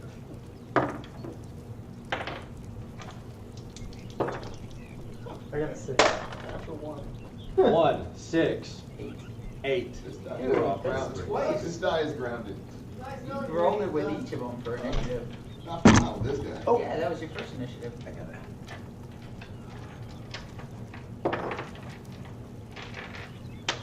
So things had been submerged in the water before that, but it took like me jumping in. I would have recommended against that. At least let me prepare something. Most people would have. But I'm saying, like, things had broken the surface and nothing had happened, so I went ahead.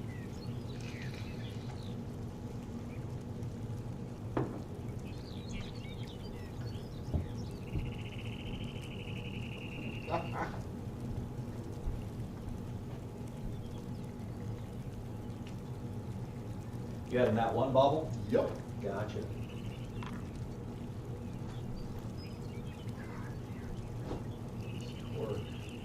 What happened to some easing your way in shit?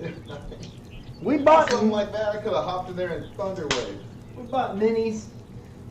Gonna have to re-roll the first session. What did you had an 8, Dusty?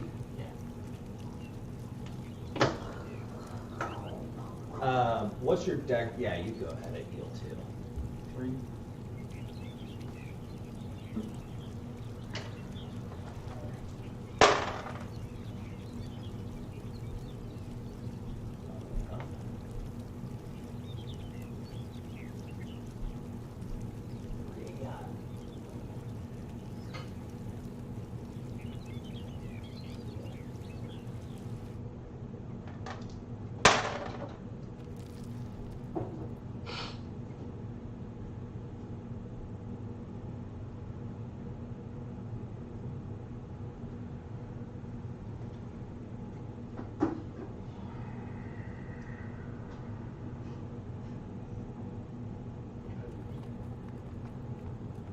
All right.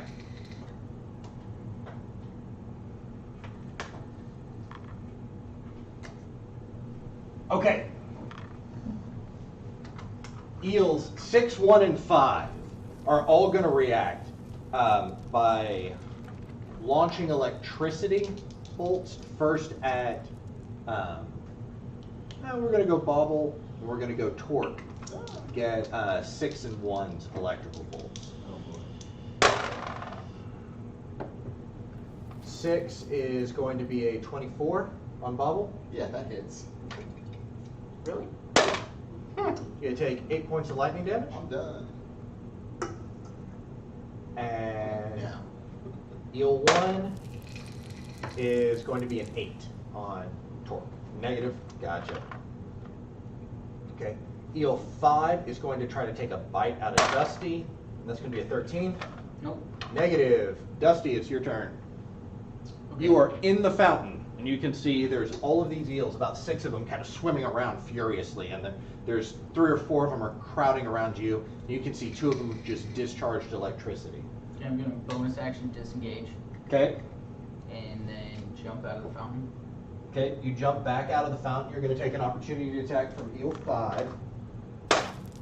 Roll the 10. He doesn't. He snaps at you, but he's unable to get anything done. Okay, so you're now The out of the disengage fountain. got me out of some other. Oh, ones. I'm sorry.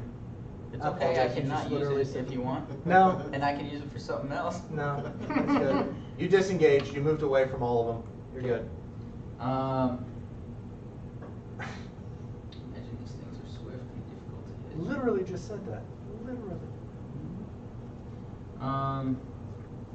I will poke my rapier in there and try to skewer a couple of them. Try to skewer. From like up on the edge of it. Okay. You think you can probably hit one at a time. Do you have a favorite, maybe eel number 15 or eel number 3? The one that bit him. The one that bit him. Yeah. Okay. He's on the side of the He just fountain, got right? electrocuted. He got electrocuted by eel number 6. Okay, well the one that electrocuted him. Okay. You reach out for eel number 6. Go ahead and make an attack roll. You're attacking with a rapier, so you don't take any penalty. 11. Yeah, that just hits. Go ahead and roll damage. 7 damage. 7 damage. You skewer it and you pull out, and it's still moving. Okay, It's but still moving. okay. Is it on the end of my rapier? It is not. It swam away from the end of your rapier. No. Will you track for me eel number 6? 7 damage. This doesn't have to be super well organized. I don't think I have anything else that I can do. If you want to just write down like 1, 2, 3, 4, 5, 6. On Right. side 6, right? 7 damage. Okay, that's action, movement, bonus action, anything else? I think that's all. I Which can one do. took the damage? Eel number 6. Took 11? 7 points. 7. Okay. Okay. Eel number 2 is going to discharge electricity at Torque, and that is a 19. That'll hit. That'll hit. Take 5 points of lightning damage, and it just continues to swim furiously around. Okay, is this because we're sitting up on the side of the... It's because they actually have a ranged lightning attack. Like this bolt of electricity arcs out of the eel and attempts to make contact with you. And eel number 4 is going to do the same thing, and that is 14. No. As you take this bolt of electricity, you recover, you see another bolt of electricity coming up out of the fountain, you swat it away with your shield, and you kind of sturdy yourself against the railing. It is now Torque's turn. I see, with my clerical vision, I see his soul like trying to pull away from his body, and I take the soul and I shove it back down in his body. And I use Spare the Dying, Okay. which stabilizes him. Okay. Then I'm gonna use, I'm not gonna use anything yet. Okay. I'm gonna snag him and I'm gonna say, Recon, get that thing in the door. Let's just get the fuck out of here. And I'm gonna drag him towards the door. Okay, you can get about halfway towards the door with your Okay. movement. Okay. Okay, Spare the Dying, he's stabilized, he's moving. He's still at, what's he at, 0? 0. Okay. Okay. Eel number 3 is going to come and it's going to launch an electrical attack at you standing on the edge of the other guy's moving away. That's going to be a 15. Yep. 15 hits. You take 8 points of lightning damage. The enemies are just rolling really well today, guys. I'm sorry. They're like maxing out their die half the time. Okay, we are back to the top of the order. That is eel number 6. He's already discharged. You can see that his body no longer seems to glow with electrical energy, and he swims around. Eel number 1, same thing. Eel number 5 is going to go ahead, and he's pissed about getting stabbed. He's going to launch his electrical energy, and that's going to be an 11. And now the pool kind of fades again as all the electrical energy has been discharged by the eels, launched at you guys, and the water kind of froths and moves and rocks back and forth, and you almost hear kind of a laughing noise emanating from the statue. Did the arm go back up? Yep, arms back up. Okay, and you said that the medallion I have is not the same one that was on the... No, the medallion you grabbed, you pull it out, it looks like the same one that was on the door. It does look the same. Yeah, the one that you grabbed out of the fountain looks the same as the one that was on the door. Grinning, shattered incisor, bad teeth, fat demon, yeah. Okay, do you want to try to fix him up before I go put this in the door? Are we still in combat? Okay. Yeah, I'm gonna... Unless you guys want to go back and check those other 2 things in the fountain. Before we... Mage hand. You got a mage hand? Yes. You haven't used it once, man. I could have. You didn't hop right in and kill him.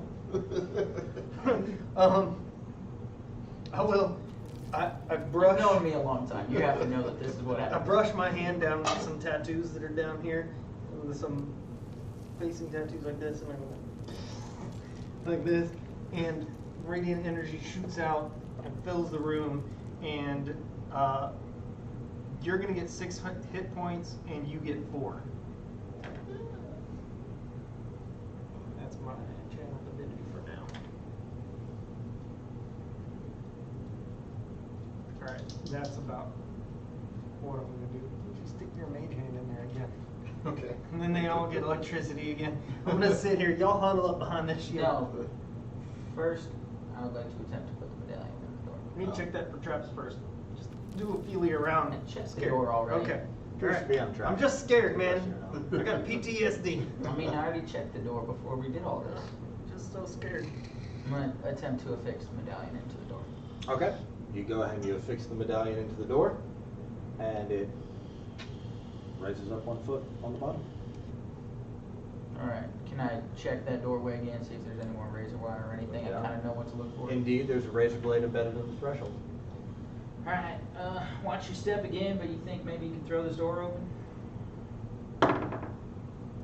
15. Okay, as you stick your hand underneath, the razor blade shoots up out of the threshold and into your hand. Okay. You take 3 points of slashing damage. And it's just stuck, like your knuckles are gripping onto the door, and all of a sudden there's this inch-thick razor blade just embedded in the back of your hands, digging its way through your chainmail. Gauntlets. But you do manage to kind of like achingly, painfully get the door up. Okay. You got that going for you. Did what I could, man. I told you it was there.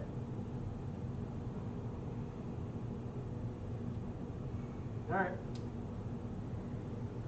Got the door up, right? So, Okay. Okay. Now, is there line of sight? Would you just, This is very simple. As you lift the door up, yeah. it's 10 feet. I want him, Then I a want to pit. hide in the hallway and have him stick his mage hand in that fountain, pull out those other things. Very simple. Ahead of you, 10 feet, Uh-huh. a pit that's about 15 feet wide, and then a path again that goes 10 feet to a door. So I'll repeat that again. Okay. 10 feet, 15-foot pit. I have to double check my notes. We're going to say 15-foot pit. Yeah. 15-foot pit, 10 feet to another door that looks identical to the one that you just opened, but this one has a medallion in it.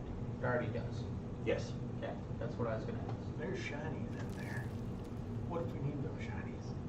And The ones in the fountain? Yeah. Okay. I guess we can come back to it. I'm going to move as far away from them as possible. I have zero interest in dealing with those things again. I got what I needed and I moved on. You don't think we're gonna need the ones in the fountain again? Maybe the door will remain open, won't it? All the ones behind us seem to Okay. All 3 of us pile on the broom. Fly over the pit. have. I don't think you in heavy armor and I can both be on that. 400 pounds. I get that. But you said like 5'8" or 6 foot, depending on what you felt like at the time. Probably about 180. How much is heavy armor? 55 pounds?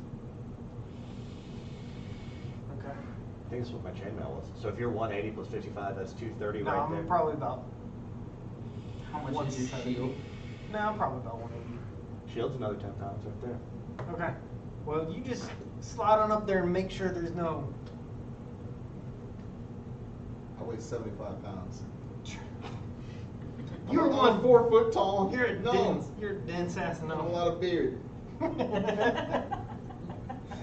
you know how much beer it takes to change color? A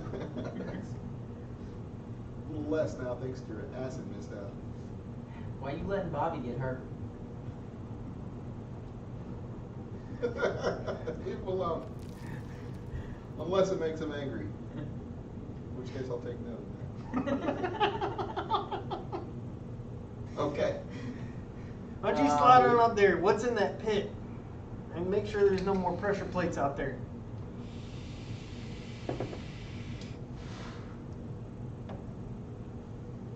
And then just throw a gust.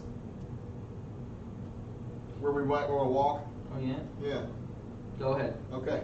fountain. I'm just tossing Gus all the way down Like- the hall. Like down the hole, like directing them at the floor? At the floor, yeah. At the floor, as you're pressing them on the ground, you see nothing unusual. The stonework all looks normal. Go ahead and make an investigation check as you're walking forward. 16. Yeah, shockingly, you get like 3 feet away from the edge of the pit. No pressure plates, no tripwires, nothing goes off, nothing unusual. You get up kind of to the edge of the pit, and you look down, and in the bottom of the pit are killer weasels. You can see they're just moving around.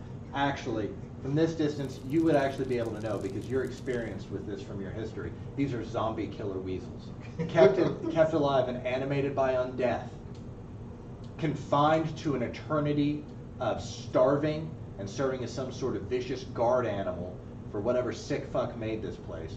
There's about 8 killer undead zombie weasels at the bottom of this 20 Well, pit. I just ferry us across. Okay. How far down are they? 20 feet down. Okay, just ferry us across the broom. Okay. You going one at a time? Yeah. I'll have him hop on first, and I'll send the broom across. Okay, he hops on, and you beckon him across. Okay, right as he gets to the edge of this 15-foot gap, the broom just stops, just clunk. The front of it hits something, and it stops moving. Okay. You want to feel around to see what we knocked into there, or should we send Put my hand. Dusty over there? As you reach your hand out, kunk, kunk, kunk, kunk. There's a wall of glass, transparent glass, that meets just at the edge here. Grateful to have the broom because you realize if you tried to jump this thing, you would have just smashed into it and fallen into the pit of weasels. Break it. I'm gonna look around at the walls. Is there any kind of writing, any kind of panels, any sort of like something you press and then something happens? Make a perception check. Drop the shattered glass on the weasels. 7. 7. You examine the edges of it, and you take a moment and you admire the craftsmanship. It's pretty decently made painted glass. You wonder how they got it down in here, because so many of the doorways are so small. You figure they probably put this glass in, and then they kind of built around it. It needs to be resealed because after all this time, the caulking at the edges is deteriorated. I want to take about 20 minutes.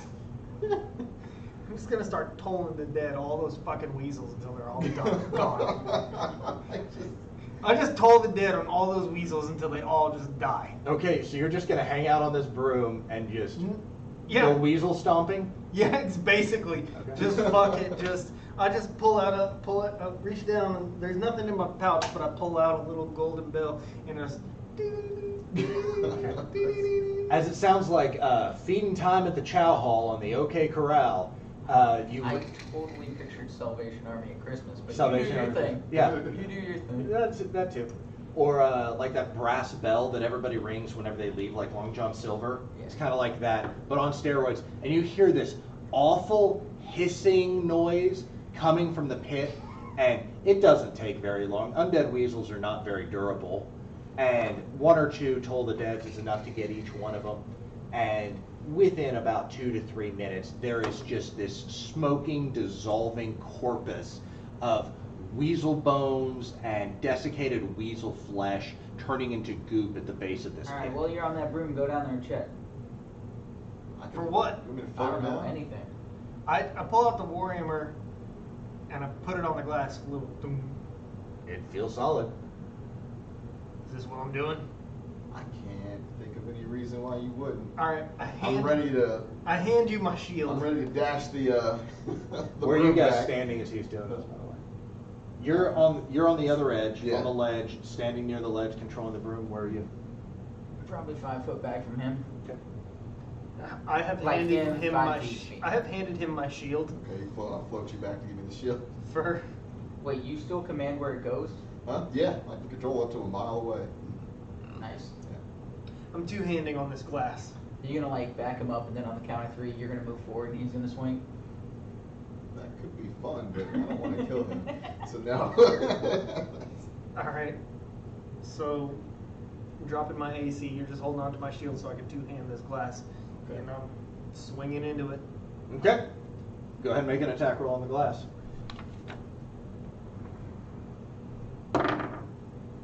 23. 23. You smash into it. Go ahead and roll damage.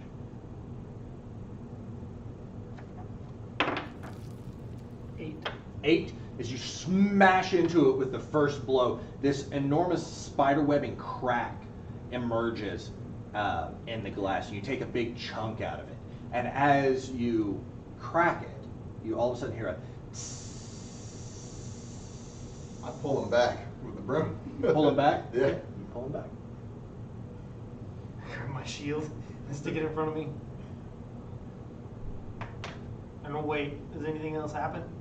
Just that persistent hissing. Did you break a hole in it or just crack it? Just Like crack it. windshield? kinda- Right, but it penetrated just a little bit. You can see that you went. I'm gonna. I smell like anything noxious or poison or anything like that. Go ahead and I'll let all three of you guys do this. Make perception checks. 11. No. 11 and no. Okay, let's see what I can do. I got a 1. 16. All right. 16. It smells a little like sulfur now, like rotten eggs. Okay. It doesn't seem good. Can light it up. Don't. I already knew it was Stand coming. back and I've light been- it up. Okay. All right. Let's go to the edge of the hall, and you just. Okay. Yeah. Those eels aren't electrified anymore. Let's stand on the edge of the hall. You stand behind me. I got my shield up. Okay. I'm gonna hug you with my shield. You just toss a firebolt down there. Yeah, I'm gonna be standing on the edge of the wall right Yeah. there. I'm gonna look around this corner, Come throw shoot a up. firebolt down there, and duck right back immediately. Okay. Okay. So you guys are standing on either side of the doorway, essentially, that leads into No. the next room. No. We're I both am on the opposite side of the doorway. I'm Hall, the back me, shield, you here, Dusty right behind us. Okay. I'm trying to shield everybody from this shit because I mean, there's also a wall I can stand on the opposite side of. I don't Right trust it. down the hall. You know, don't know anything about war. We're just gonna stand. I'm gonna snag him up and hold him This there. piques my interest, and I do what he says. Okay. Because he mentioned war. Okay. So you I give him a usually reach around, and you put Give him a him behind hug. you. Okay. Yeah, a reach around hug. You put the cat. Where was your mind? So you put the pussy behind you, and you give a man a reach around. And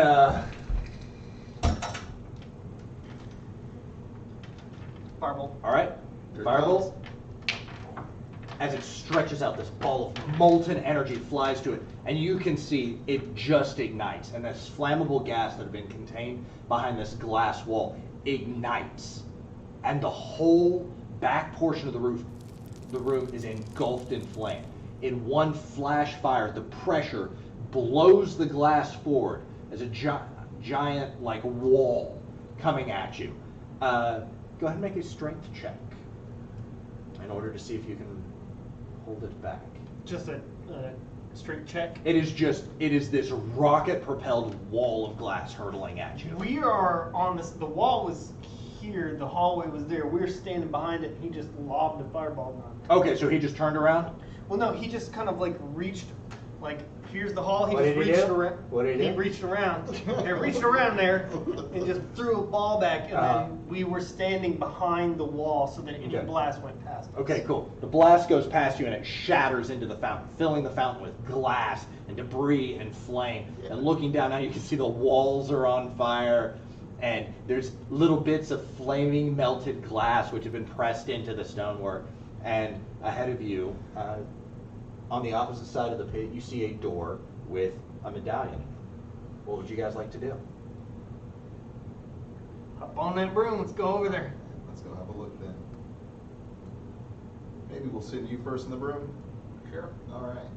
Hops on my magic broom and I send him across. Who has the lantern? I gave it to you. You're the only one that needs Okay. it, right? Maybe guess you- I got thought it. you had it last time. That's Alright, what I then I got it. Aren't you the only one that needs it? Yeah. Give, Alright. give it back. Fine. I hand him back. Fucking lantern. And I fly We're just across. going to say you relit it after you jumped out of the fountain. Yeah, Or maybe makes you sense. left it on the rail of the fountain. I when got you a tinder jumped in. box, so I'm just gonna use that Zippo and Yeah. relight it. It's all wet. You're having to like pull the wick out. Yeah, that's fine. I can give him my other lantern instead if that's what's needed. I don't know why I carry two, but evidently situations like this.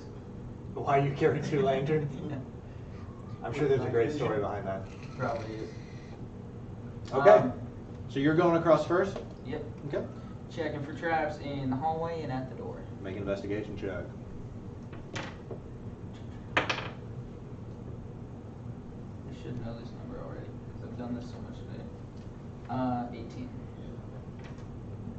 18. Yeah, because this area had to be airtight, there's not really any other traps or anything in here. You can kind of see the logic of the design now. You're starting to get a feel for kind of the way Grimtooth thinks in his engineering, the way his mind puts together traps. And this area was basically designed to try to get you to jump over, hit the wall, pit of dire weasels, or pit of dead weasels, and then Dire weasels. Those Then things you sound escape. vicious. you escape from the dire weasels, do something stupid, break the wall or blow it up, and Yeah. fry yourself. And so you're starting to kind of unpack how he thinks about things. You also remember he considered this a beginner room. And for a moment you shudder to think what the advanced rooms look like, because clearly they're going to involve some sort of mutant lobster. And you, as a cat, get very excited about the idea of giant lobster. Until I think about it like snapping at my tail, and then I freak the fuck out and go to bed. Yeah, like in Milo and Otis or something like that. I don't know what that is, but You sure. don't know what Milo and Otis is? No. It's a movie Y'all, about. y'all, y'all. It's a movie about animal cruelty. They Did you guys lost. see Shut that? up! Don't even talk about that. It makes me sad. Did you guys see it? They made a new Homeward Bound. Anyway, What? sorry, They way did? off topic. Yeah, some dog gets lost and finds its way home. I mean, that's Homeward Bound, essentially. Yeah, It exactly. doesn't have Michael J. Fox, Sally Field, and Yeah, I don't know who the fuck's in the new one. I just know they made a new one. Sorry, is this PG-13? Who the hell is in the new one? Hell okay? I watched don't that. I understand watched what the heck out of the 13-year-olds old can Homeward handle. Bound, dude. That was awesome. Yeah, I loved it when I was a kid. When Shadow comes back at the end. It's so baller. Hits you in the feels. It's like Hawkeye. Oh wait, this should be spoiler free. Yeah. No. You haven't seen it? No endgame spoilers, dude. You haven't seen it? No, I've seen it. I just Okay. know how people on the internet are about endgame spoilers. Yeah, that's fair. All right. All right, let's do Game of Thrones If spoilers. I went to someone's funeral and urinated on their grandmother, they'd be less upset than if I spoiled endgame. Thanos kills Jon Snow. Batman dies. Yeah, you're confident that because of the nature of the way this portion of the trap was organized, there's no traps or anything. Okay, Nothing do I on the see door. anything on the door, or is the door already cracked a little bit? Was some As you rain walk away? up to the door, it is tightly closed. The medallion is on the front of it, and nothing seems to be happening. Everything looks normal, standard door. Taking a moment looking at it, you notice on the bottom, because you did this earlier, there's no opening, like where previously you'd stuck your thieves' tools in and pulled down. There's none of that on this one. Okay, well I'm gonna take the broom and just start sweeping in front of the door and see if I can find anything there. It's not that type of room. Yeah, he takes the broom and begins sweeping, and you're just dying inside. Debating just yanking it back. Nothing. It seems tightly sealed at the bottom. All right, well then I just start like hucking it towards him and go, you know what to do, and just throw it towards you. Stop it right there in midair. Float it towards me carefully. Y'all should come, How should dare just come you. over here. All right. It will float over there. You get on it, you float over, you get on, you float over. The three of you are now standing in front of the Guys, door. I'm not seeing anything with this door. I can't. It doesn't have how I opened it last time. So I don't know if you want to try something. Sure. I'll put my hands out and I just start sparking with white energy and I just cure wounds. Okay. What are you doing, Bonham? No. Bobble. Bobble. He ain't your leader anymore. All right, do I see any we do, boss? markings on the door? It's got the medallion. Uh-huh. Like writing. No writing or anything. There's been precious little script up to this point. You think that whoever designed this designed it so that everything didn't require instructions, and it's for people of all races and languages. Okay. The Grimtooth is an equal opportunity, non-discriminatory, EEOC compliant puzzle box torturer. All Maybe you could wedge your shield under there, see if you can pop it up. I might have a crowbar. Oh, hey. Pry bar. Bending his shield. My shield don't bend. I do have a crowbar. Can I use that? Yeah. Okay. There was nothing in the medallion, nothing? No, but I didn't All you really did was touch look the at it. medallion. Yeah, I only looked at it. Y'all want to try and rotate it or Okay, yeah. do anything like that? Let's You're more than stand welcome back to. and we'll mage hand this medallion. Huh? I didn't even try talking to it. Oh. Grim tooth. Nothing happened. Okay, I'll stand out of the doorway and float my mage hand over there to see if I can remove the medallion. Okay, as soon as your mage hand touches the medallion, even with it only being able to exert just a few pounds of pressure, the medallion just crumbles as it touches it. The fountain. Yep. I'm staying here. All right. Well, let's float back over there. You and me. Okay. All right. Same deal. I'm guessing there's a lot of glass in that fountain now. It is full of glass. You can see 2 or 3 eels floating on the top. They didn't seem to I make will it tell out him very the well. location of the other glints that I saw in there. So How- there's 1 and 7. How besides. high was the ceiling? The ceiling in this room, In the fountain room. in the fountain room, about 17, 18 feet. Just Yeah. let's take about 10 minutes. You can just gust all that water out of there. Okay. Yeah, why not? Okay. Yeah. How far back can I stand? 30 feet. Okay. Yeah. I'm just gonna start throwing gusts. Well, on you've the you've got to be right up on top of it because it's got a 4-foot ledge and then That's it's true. in there. So you've got to Maybe- be up on there. Angle your shield in there and blow it up the Didn't shield. you say you have Thunder Wave? Yeah, I do, but it's Just like electricity damage. stand at the edge and just Thunder Wave all the water out? Do that, but man, something could go so wrong. Yep. Something could go so wrong. Oh, Can you mage hand? Didn't you talk about But yeah, that? what is mage hand in there? Fish for the medallions. what happened with okay. Hold on now. Why don't you take your mage hand? I heard that spear rattling. You think you could take that spear out of his hand? It was rattling. It ain't in there fixed. I was thinking about going up there and grabbing it. Uh-huh. But if you could just slide it out with your mage hand, I wouldn't Okay. have to worry about electricity no more. All right. First thing I do is I throw a minor illusion of let's say Dusty on the opposite side of the fountain, like in Okay. front of where the spear is facing, and I'm going to stand 30 feet back behind it, and I'm going to see if I can pull that spear loose with my mage hand. Okay. Your mage hand. By the way, what does your mage hand look like? Bobble. Okay. This time my mage hand is going to look like mage hand. Thanos glove. There it is. It looks like a Thanos gauntlet. Like an Gauntlet. infinity gauntlet? Yeah. Your infinity gauntlet mage hand reaches up, and as soon as it touches the edge of edge of the back of the spear, you see a bolt of electricity, almost like a little arc, like spring off of it, and your mage hand goes out of existence. Okay. That didn't work. Do the same thing, or worse to rope. You really want that spear, don't I you? want to try something really stupid right now. I'll give you this because I don't think we've ever had this conversation before. You know, mage hand's useful, but it's very delicate. If it takes any damage at all, it's poof out because it's Yeah, just that makes barely sense. physical. Okay, Yeah. so at the angle this thing is at right now, Did it take it's at like this, right?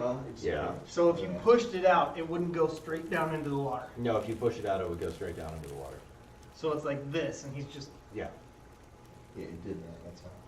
Well, I would think if it's up, it's pointed somewhere else. Maybe he's holding it like this, man. You can argue this all you want, but the puzzle stays the same. But if it's angled up like this, It's long. and the arm goes like this, and stab himself in the guts. No, it's facing down. So he can't. Dude, the puzzle stays the same. But just you relax, okay? You don't know what I'm thinking. You ain't even in here. That don't look right. You said it was a joint like this. It's an unusual mechanical joint. Just We'll just say that there's a joint on the wrist. too. sure. It's pointed at the water. Mhm. It was engineered by the best engineers in hell, so I mean, yeah, I can have whatever joint I want. I wanted to hit it with my shield. knock it down. Oh, yeah. No, it's pointed at the water, apparently. You're able to determine pretty easily that if you knocked it out from the backside, that point of that spear is going into the fountain. Okay. then we get shot. Yeah. So, I will. Yeah, I'll stand 30 feet back with a minor illusion of Dusty on the opposite side. I'm just gonna go fishing around with my mage hand, hoping I can snatch the medallion out before it gets zapped away. As the mage hand goes in, Yeah. spear comes down, you broke the surface of the water, recharges the 3 eels that are left in there. I need you two to roll initiative. 15, 9, and 10. That makes it even. 15, 9, and 10 are for the eels. 7. 6. Goodbye. 15, 9, and 10 All 3 of them go before. go before you. Yeah. All right. I do have him hugged around with my shield pointed at them. I'm toast. One is going to launch at the minor illusion. That's a 14. Minor illusion disappears. One is going to launch at Bobble. That's a 14. That hits. That hits. 3 points lightning damage. Okay. And Torque, that is a 13. Okay. And they are discharged of electricity now. And it is your turn. Can I actually ask one question? Sure. When I dipped my foot in and the one swam around it, Mm-hmm. why didn't that make the arm go? Because You can put your There's- foot away in them. there's a very specific condition that kind of has to be met on this one. I'll show you the trap later sometime. Okay. But It's kind of like I haven't sent you those other puzzles that you wanted because I might want to use one or two. yeah, of them that's what I yet. thought also. Yeah, I was like, I want to share them, but not yet. After I do this, there's a book that I'm going to share with you. No, I You know. put your foot in there. Because I'm probably going to use some of these mechanisms again, and I looked up Grim Teeth, but the one Mhm. that I found was not in my price range. this one at is all. not from Grimtooth. And Okay. I've got Grimtooth, by the way. I've got it for free on PDF. Oh, Anyway, sorry guys. Think back.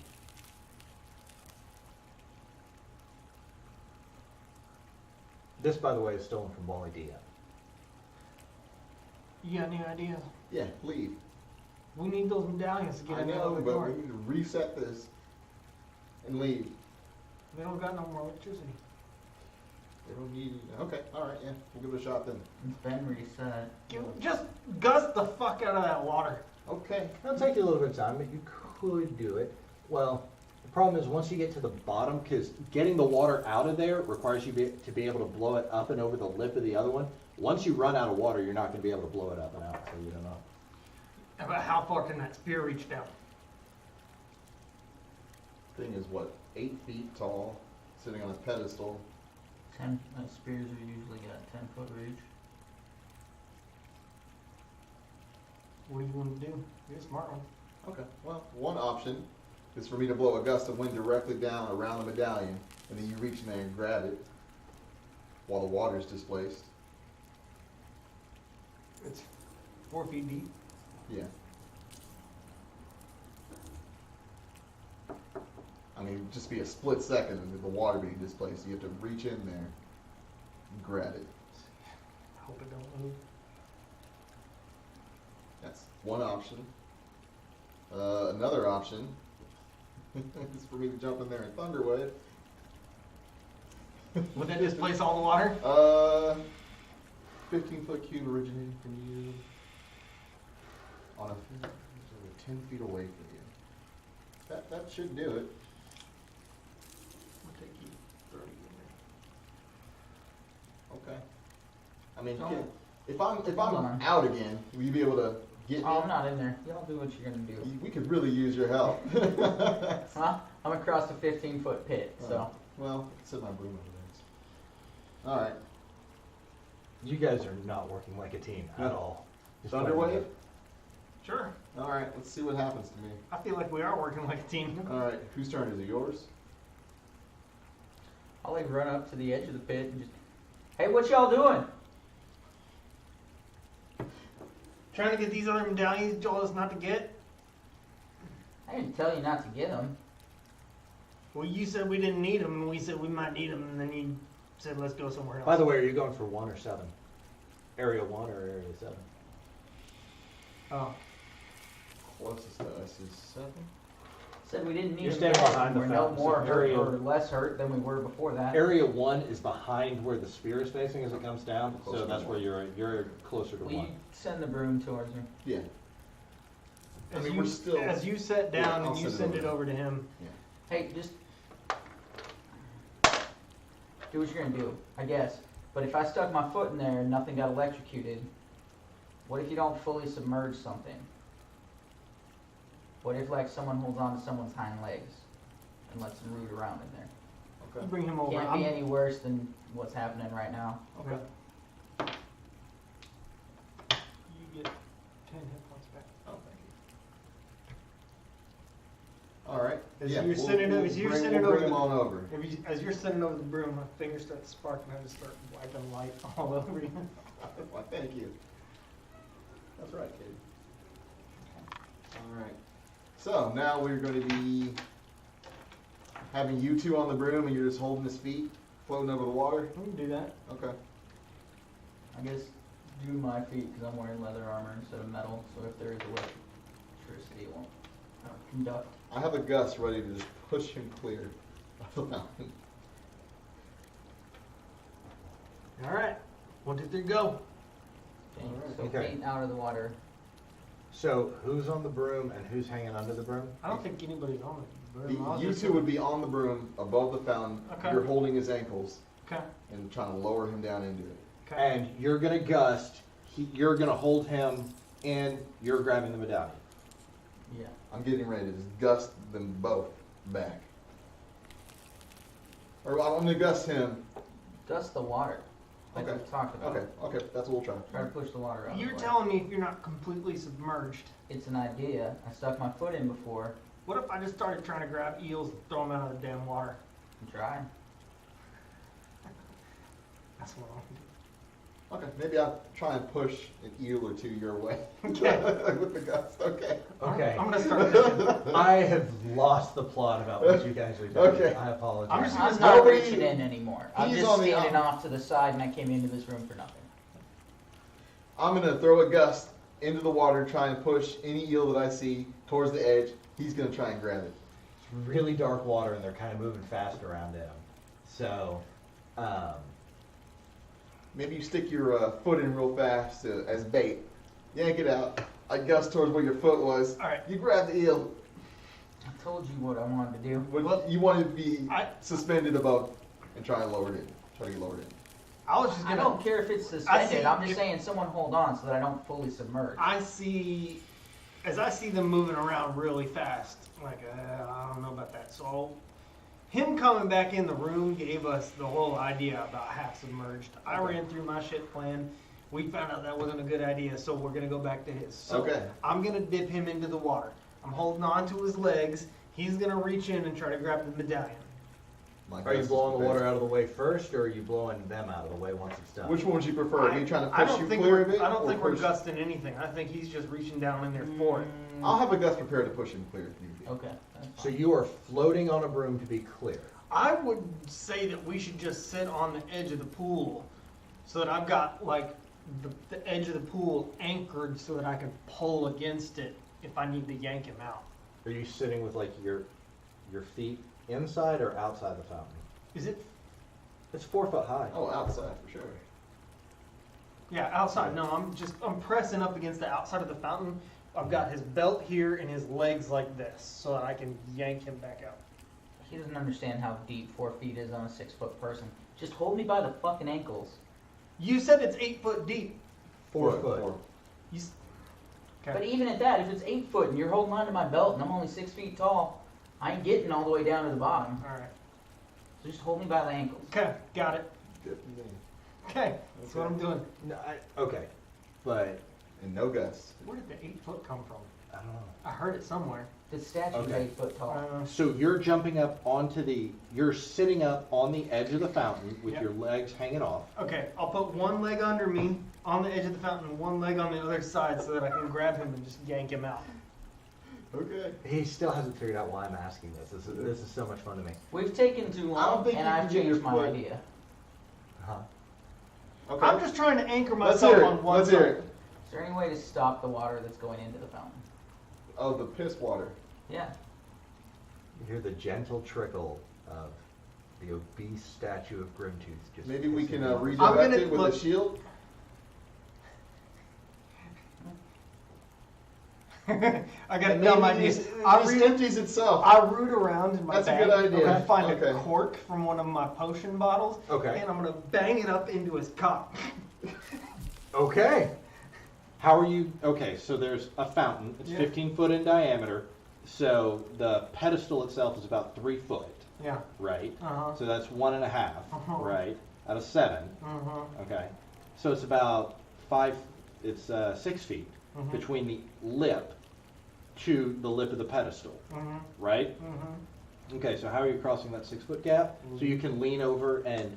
Are you just like Jim No, is I'm reaching gonna out? jump over, hug that motherfucker. You're gonna jump over, hug the statue, and ram a cork in its dick. No, we want the You're water to making keep sounds. coming out. We just wanted to go onto the floor so it just drains the fountain. Okay. I can do Redirect that. the water. I mean, I could gust it constantly. The water coming out of his dick. You ever Is pissed that into the gonna- wind? Huh? You said it's a 6 foot jump across. Okay. So Maybe just hold your circular. shield. I'm just wondering The if the shield's sheet. not 6 foot tall. Yeah, I'm Yeah. just wondering. I don't think there's far enough away that I can if I put a shield under it, it's Angle still it gonna pour directly down under there. the tip of his penis and it just shoots out.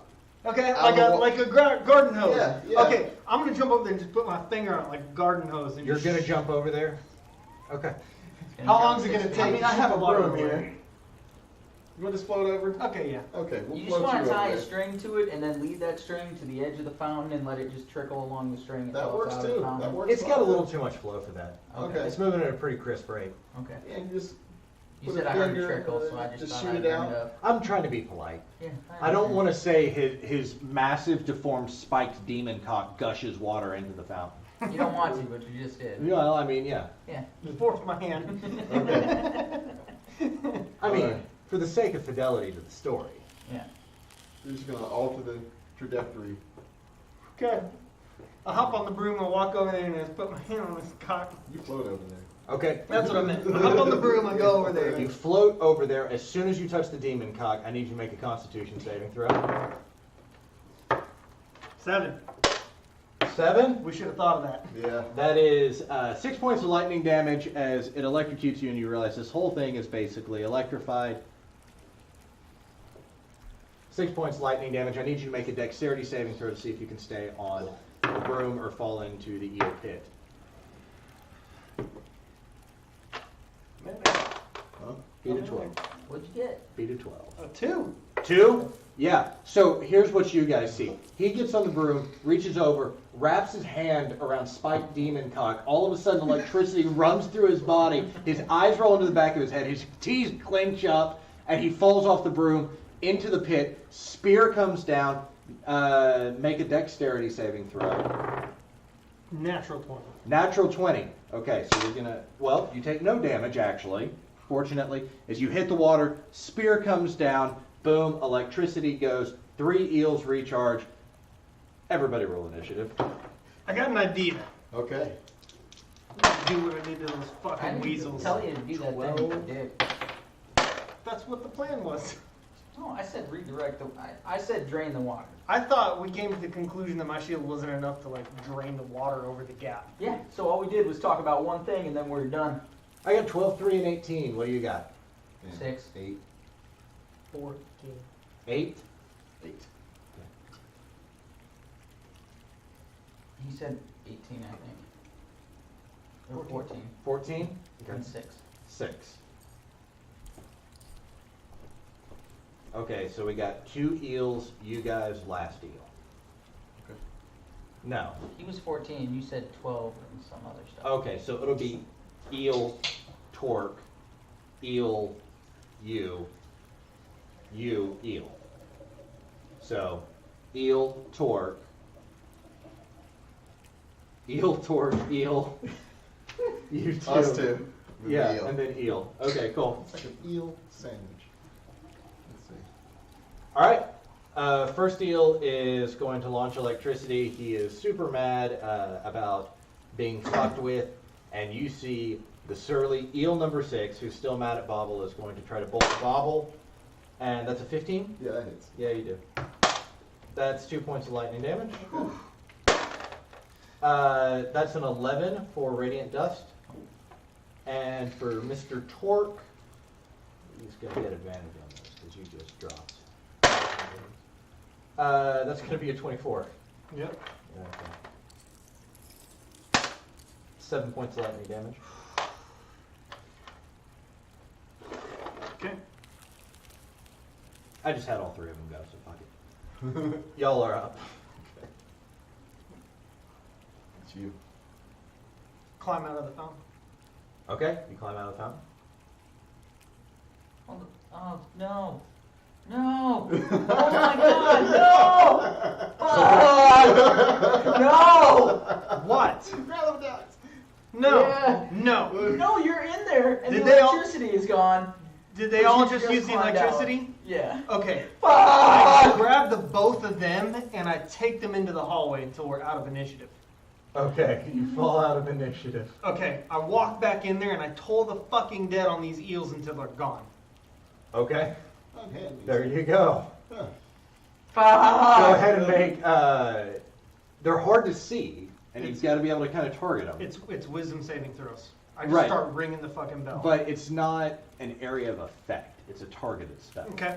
Right? You still got to be able to identify. You have to see them, right? Yeah. I'm gonna take my hammer and I'm just gonna I think better of it. Can I just dip this in here? I need to target these motherfuckers. Minor illusion of him in the fountain, Look, or his foot dipped in the I just fountain. wanna you realize that we've solved it, though, right? At least mostly. I'm just trying to mitigate the damage. I know. If we get rid of them, we don't have to worry about this shit no more. I mean, someone's still getting electrocuted no matter what. Let's see if they react to a minor illusion of you in there. It won't actually disturb the water, so it should. Can I just disturb the water until they come up and then without the electricity coming down? I'm asking y'all. I mean, I was able to stick my hand in it before, or my foot. I'll dangle my tail in there, and if one comes near it, can you kill it? Told my best. Okay. That's what y'all are doing. I guess I'm fishing with my tail. Yeah. You're going to dangle your tail in. Yep. Okay. So it's 4 foot high. Your Yeah. tail's what? 3 feet? Sure. And I Sit on the edge. So you sit on the edge with your butt facing towards the fountain, Yep. and you're flicking your tail in. Prehensile tails for cats, yo. Sure. Okay, and you're going to dip your tail in. And the plan is when the spear comes down, when or an eel gets near it, Uh-huh. he tolls the dead on the eel. he tolls the dead on the eel. Yeah. If I'm like, hey, it's fucking with my tail. I'll see it. Come on. You know nip what? at it. Okay, that works. We're I'll fishing. let you guys try that. We're fishing. Yeah, okay. So, like, I don't know, advantage, although I don't know how that works. Because they make a wisdom saving throw, but he's got to see it. What's on the ceiling above the statue? Anything? It's almost got this weird kind of like Catholic cathedral style artwork, like this pattern set into it, because someone was trying to imitate a cathedral or a temple. Look, But I'm it's stone. telling you, Yeah, figure out how we probably. do this. It's just, I was we getting gotta fucking survive murdered. one more time. I didn't want to Okay. go down in there. Do it. I understand, but once the electricity's gone and you're in there, I get bit. Yeah, that's true. how hard do they bite you? Do you know how fucking weak we are? I'm on the verge of death and I just all over myself and I'm out of fucking spell slots. Okay. Yeah, fishing with my tail. Okay. As you dip your tail in, you're seated on the edge of the fountain. You feel for a second some electrical energy go through your tail. You realize you're grounded somehow. And you dip your tail in, and an eel comes up. And how we're going to do this is Neil's going to take a bite at you, and then you're going to get a chance to toll the dead on it when they lunge. Okay? So the eel goes to take a bite out of you, and that's a 18. Yep. You take 4 points of piercing damage. Okay. As it bites down on your tail, you attempt to toll the dead, and the eel is going to make a wisdom saving throw. That's it's a 17. Yep. Okay. The eel bites into the tail and takes a chunk out of it, seems to enjoy what he gets and goes swimming off. Okay, so staying on the edge of this thing managed to keep me grounded, but I can't reach in there at this point. How much rubble did we know? Do we see any rubble around? There's some in the room back, and there's the other room where you blew it up with the gas looks pretty rough. Okay. Like you could take some chunks out of the wall pretty easy if you wanted to. Okay. We could try and displace the water from a distance by throwing rubble in there. That would require a fuck ton of rubble. Okay. Because remember, water displaces in an equal volume. Yeah. So you would have to move. We'd have to fill the fountain with rubber. Yeah. And you would then bury. The medallions. That's right. Okay. I shouldn't be solving these problems for you. we have to get the water from the demon penis on the ground. Look, however you want to do it, I officially can't fuck with this anymore. Okay. All right. Anything that hits me, I'm gonna follow. Let's see here. Some type of. But if anybody has enough health to jump in there, take the lightning damage. I do not have that. And yeah, and thunderbolt the water out. No, I'll definitely die. I was gonna say thunderbolt the water out. I was just gonna say take the lightning damage, reach And down and grab grab it. They keep biting. Yeah. They continue to bite. I'm gonna shoot one with a crossbow. You'd be a disadvantage, and they'd have partial cover. Probably half cover if you wanted to do that, because you can't really see them too well. It's not just that the water is in the dark, it's that the water itself is dark. You understand what I'm saying? It's not like if we had a dark room and we put water in it, it would look black. But if we put black water in a black room, even if you had some sort of night vision, it would still be pitch ass black. Okay. Yeah. Still So- want to try. Okay, sure. Go ahead and roll at disadvantage on them. Yeah! The disadvantage makes a big difference. Holy crap. I think I missed. Okay, how many crossbow bolts you got? Probably started at 50, I think. 50? What's it say? Oh, 20 arrows. 20 arrows. You lose one. Into the fountain it goes. Let's see here. Took a couple more off for that earlier fight. Hey, poison the water. Didn't you grab some? I know y'all gave away my herbs, but Okay. even so, Okay. that's not enough poison to. It's not. Okay. It's like a minor effect. It needs to get in your blood. It wouldn't work like that. Okay. Can you boil it? That's a lot of firebolts. Do you have anything else besides firebolts? Yeah. But they wouldn't be helpful here. I've only ever seen you use cantrips. Do you have any fucking spells? Yeah, but I mean that'd be a really good way. Just so I'm clear, you guys are still working on Area 1 or Area 7? We haven't decided yet, but I'm Probably just one. leaning towards one. It's where we were to begin with. I figure we're still there. Can I stick my warhammer in here? Just disturb the water without the electricity coming? Yeah, because he did it with his tail and his foot. Both times I was on the edge of the fountain itself. Not on the ground, but on the edge of the fountain itself. Like standing feet on the edge or sitting butt on the edge. What if I took some of your rope and wiggled it around in there till they came up and I just kept towing it down? Alright, we're gonna try it. Take some of this rope, use it as a lure, just drag it through the water, see if the eels will come Okay. up. You're just going to stand on the edge and kind of drag I'm the rope? gonna sit on the edge and drag the rope through the water, try to get their attention. What equipment do you have? You just want to know everything? The bigger things, the larger items. Okay. As you do, it comes up. It's going to attack the rope. So it's going to try to pull it out of your hand. So go ahead and give me an athletics check. 25. 20. Yeah, you managed to hold onto the rope. It pulls up. It needs to make a wisdom saving throw. Mm-hmm. That's a 5. Nope. Okay. As you toll the dead on it, all of a sudden you hear the ringing of a bell, and its head just explodes, and there's a cloud of blood. You Okay. see 2 more eels swimming around. Let me keep trying. Okay. Okay, going fishing again? Yep. Okay, next one comes up and goes to bite it. He's going to try to pull it out of your hand. Go ahead and roll. That's 11.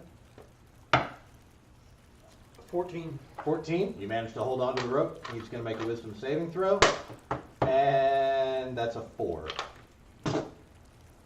Pops like a sardine. Still fishing. Still fishing.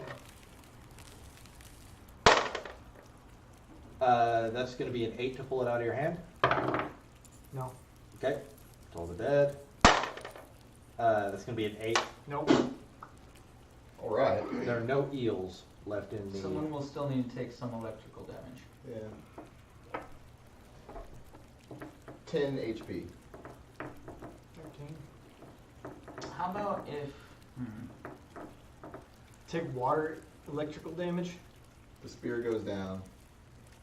There's a. Can we still saving see throw the shimmers from the resist. top? We know they're that. As you guys have periodically been moving the bullseye lantern over it just in order to confirm.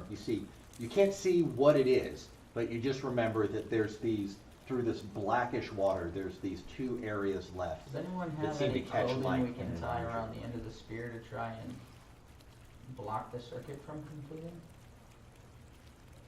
Clothing? Or anything else I in have any of your that pouch packs? that the map was in. You think it'll cover enough of the spear to block the electrical current? Well, it could also just, fry away the. It's a Yeah, pretty, let's try. it's a flimsy little velvet pouch. Okay. Okay. I mean, it's well made, it's luxurious, and it would be nice for holding, say, a delicious Canadian whiskey, but it's not going to hold up to its That's what I spec. pictured. Alright. The maple one. No, Yeah. original. No. You just get any old Canadian whiskey if you want that. 40 Creek Copper Top. I have. That's the best for drinking during a football game. How big is an alms box? About a foot by 6 inches deep. Made out of wood. Kind of held together with some tack nails. All I know is I can't take any damage at this point. None of us really can. Alright. He looks pretty healthy in Hale. 10. I got 10 HP. I mean, I have more than that, but 5 times what I have. But if we keep going in these rooms and more shit starts hurting us, I don't have any more heal spells. So I'm thinking about taking this, pull my alms box out. I'm gonna jam it over the edge of the spear. If it comes down, hopefully this spear won't have time to touch the water and we can get our shit. Okay. But here's my word of warning. Okay. After the initial electrical charge, don't just jump back out. Stay in there and grab whatever else you can grab. I'm talking once about when the water's spear out. comes down, it's covered in an I alms box. understand, but if It for doesn't- whatever reason it happens anyway, don't just jump back out. Stay in the water once the electricity's gone. And then I'm you not just- gonna smash through the box. I'm not gonna be, no, I'm jamming the box on the edge of the spear so when it comes down, it just dips the box into the water and no electrical charge goes in there. You've seen that when the spear goes down, it does more than just makes contact with the top. It actually goes into the water. Okay. So I want something we could wrap around it. Well, But in lieu of that, someone's going to take electrical charge if we want to get those. But once it happens once, the electricity leaves the water. It basically was charging the eels. yeah. The reason I jumped back out was number one, I couldn't see shit. And number two, I was worried about them still biting me. So, I get that, but they're gone now, right? yeah. Killed them all. I'm thinking you need to jump back in. You When I put my mage hand in there, it was the eel biting it that made it Some disappear, 4 feet right? tall man.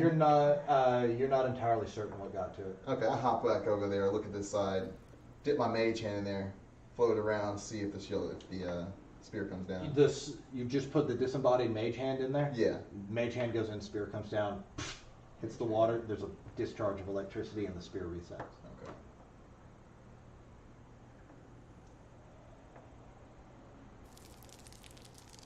Are there any buttons on the statue? Make a investigation check. Are you going over to physically investigate it, or are you just trying to perceive it with your eyeballs? Perceive it from afar. Roll a perception Why check. don't you take that broom and fly around there? Why don't you take the broom? How far into the water does the spear go? It looks like it dips maybe about a foot Okay. into the water. I just Figure start. when he engineered it, he probably anticipated some evaporative loss of water over time. So I'm going to take the time to start gusting the water until the spear would not touch the water. okay, Just you sitting begin there working on that. Yeah. 11. 11. Yeah. Nothing seems to stand out to you. It's a particularly vulgar and grotesque statue. Okay. Okay, you're working on this. You're pushing water out. It's pushing water blasting out.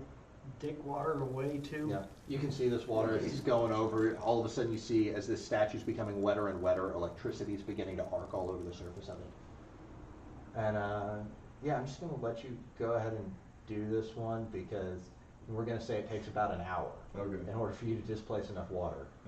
And you've dropped the water level about 2 feet. All right, I'm hopping in and grabbing both No! shinies. While he Okay. does that, can I Okay. lick my wounds? If he spent an hour doing that, can I sit and kind of Sure, take take care of myself? Yeah. Well, here's where you don't get to Probably, take a okay. short rest Yeah. because you're actively doing something. Yeah. You can take a short rest and you can take a short rest if you want. What in the world is my con? Is it 0? It's +1, so.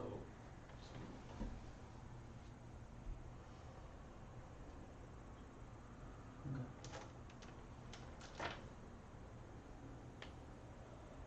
How are we doing for curiosity on the campaign as a total? How are we doing hit die?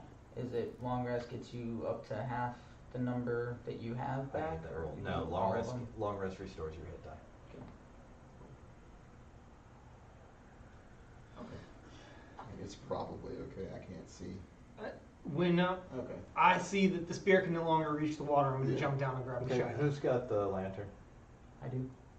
Okay. Wait, no. I'm not I gave jumping it back in to there. him, but I'm guessing he'd give it back to me. Yeah. I'm not getting it wet. Well, I have to keep reminding you again. Okay, you hand him the lantern, you jump in, the spear comes down as you jump in, but it can't make contact with the surface of the water, and it goes to reset. Okay, you collect both of them, you pick up one of the shinies, looks like a medallion. The other is a small round tin that's been covered in paraffin wax. And it's sealed and waterproofed, so you can't tell entirely what's in it, but there's a label with some writing on it. Okay, I grab both of them and I hop back out before I start investigating. Okay, you jump out. Okay, You're on dry land again. okay. You two are kind of wet by now. You are bone dry. Okay. Look at the writing. Yeah. Okay. As you take this thing out, you try to crack the paraffin on it. I want to look at the writing first. The writing, Yeah. it's hard to see behind all this wax. It's like a combination Oh, okay, of okay. camphor and beeswax and stuff like that, and just candle wax that's been melted over it in order to render it waterproof. You would know this is a pretty common survival technique if you have something that's sensitive that you wanted to preserve while you were out in a dungeon or something like that. Sometimes you'll encase it in paraffin or camphor or something like that in order to keep it watertight while you're doing something. Hey, what color is your beard right now? It's probably blue. You've done pretty well. Pretty happy about it. Okay. We got our medallions. All right, I'm going to take the shield and put it over me. I'm going to go into the corner, put the shield up in front of me, crack the thing. Okay. So if it blows up, it only kills me. You crack it and Only you our twist hero. it. And as you open the top of the tin inside, go ahead and roll 1d4 for me. 4. Inside, you see 5 ounces of this mixture that's like a combination of basically Carmex and aloe vera. And this is 5 portions of Kyotom's magic ointment. If you want to go ahead and add that to your inventory. How do I spell that? K, put in ointment. Okay. Do I know what this does? Like I think he's telling you can find it on here. It's on D&D Beyond. Like that. Okay. Oh, Jesus. Weird. Yeah, just put in ointment. And you have that. While he is exploring that, what are you two gentlemen doing? Oh, Dusty I'm just and- watching him. Just taking notes? Yeah. I'll get Nancy to go through the door. Oh, shit. All right.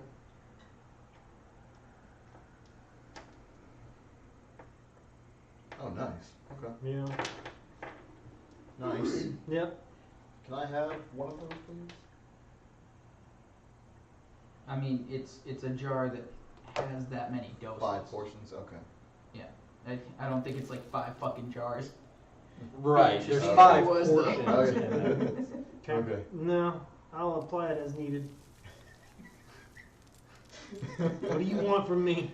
I just told you. All right. Let's see. Really did. I'll take care of you when you need it. Okay. I'm As long as comfortable you're with not the that. one down. Yeah. But I know if I find that in your pockets, it's good for healing you, right? Actually, Yeah. yeah. A little bit better than random herbs, I'm guessing. I've never tried that before, but I'm guessing. There's no way. All right, we'll fly back over and put the medallion in the door. Okay. Lifts up 1 foot. Right, I'm gonna look for the razors, Mm-hmm. and I'm gonna see if there's any mechanisms attached to it. Sure, make an investigation check. Great. That's a 10. Nope. It's there's a razor there. Hey, there's another razor. Looks completely safe. Should Okay. be fine. I'm gonna take my warhammer Mm-hmm. and I'm gonna put the heavy end. Mm-hmm. I'm gonna put it in the door and lift up on the bottom of the warhammer to lift the door. So if anything comes back up like last time, it's gonna hit the warhammer. You still instead. got my pry bar? I'll give it back by now. Okay. Go ahead and make a strength check. Strength or athletics? Strength. 11. Is there a sport of door throwing? Well, the last 2 times I lifted them, you asked me for athletics. No, I said strength checks. I don't know. We can watch it later. We can watch it later and determine. I might be wrong, but I intended to do strength on those. Yeah, you lift it. Up out of the way. There's a razor across the doorway. Into the next room, you see a head shining with the bullseye lantern. There's a small sitting area with a table, and there's a skeleton seated at the table. It has a small copper tea kettle seated on the table on a serving platter.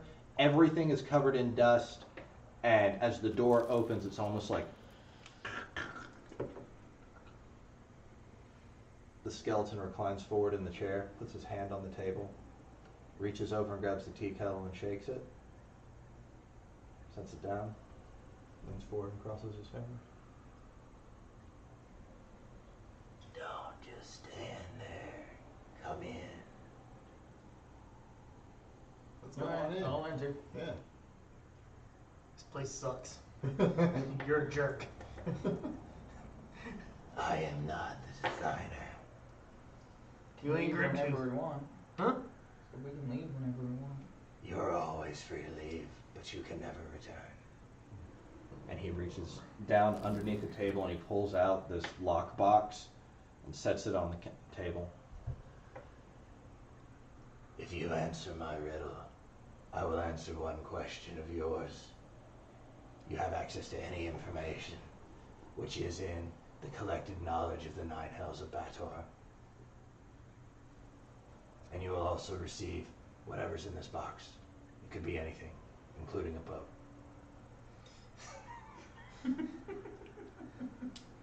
Okay. I hate boats. Fucking hate them. I do not go. I did that one time when we came across from Corvair, but I do not. That was the worst thing I ever did. I hate going on boats. I do not want to go on boats. We'll never go on boats. What, you got a weak constitution? Riddles. You should know. Do you see what I'm wearing? If I Once fall I in the thought water, I'm myself done. to be wise and Get clever, undressed. and then I challenged Grimtooth. 3 dares we took, and 3 dares I lost, so my body was confined to this vault. Huh. Number 31. I don't know how many more after me have been entombed, have lost their freedom. Now for your riddle.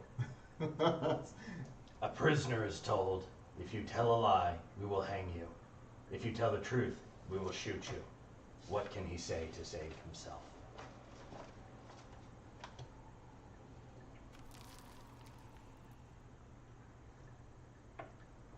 Tell a lie, we'll shoot you. Tell the truth, we'll hang If you. you tell a lie, we'll hang you. Yeah. If you tell the truth, we'll shoot you. I got it backwards, but think on it, as the consequences could be severe. What can he say to save himself? Yes. I will repeat the riddle 2 more times. Consider it before you ask me to repeat the riddle. I'm a liar.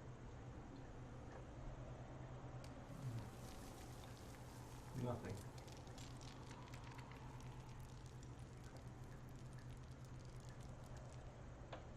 Nothing. What do you answer, you 3? Do we only get one answer? As many as you can survive. Oh, Jesus.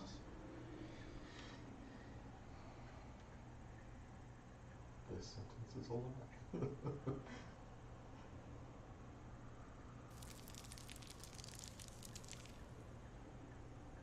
Sure. Say this sentence is a lie, or you could say nothing. Go ahead and flip You your can't hand. say nothing. Flip a coin. Figure out which one you want to do.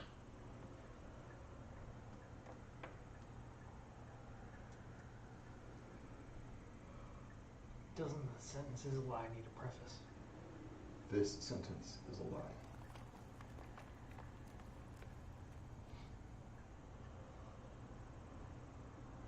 Repeat it one more time. Prisoner is told, if you tell a lie, we will hang you. If you tell the truth, we will shoot you. What can he say to save himself?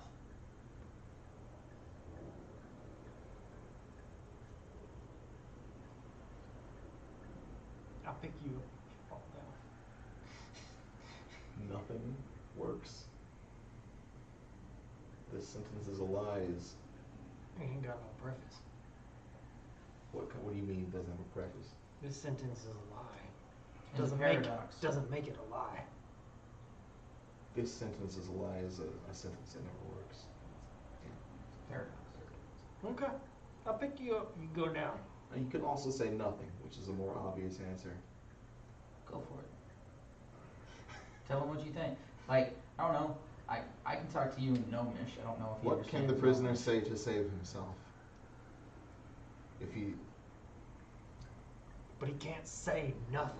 No, he wouldn't say nothing, but he would actually not say anything. Which means that's not an answer because It's both an answer and... I think he needs to actually say something out of his mouth. Okay. Okay, then this sentence is a lie. Should work, I guess, if you have to. If you Try have it. to say something. Try it, I'll pick you All right. up. This sentence is a lie. So you have told a true statement, therefore you will be shot. This sentence is a lie. Is a true statement. It can't be. Reread it.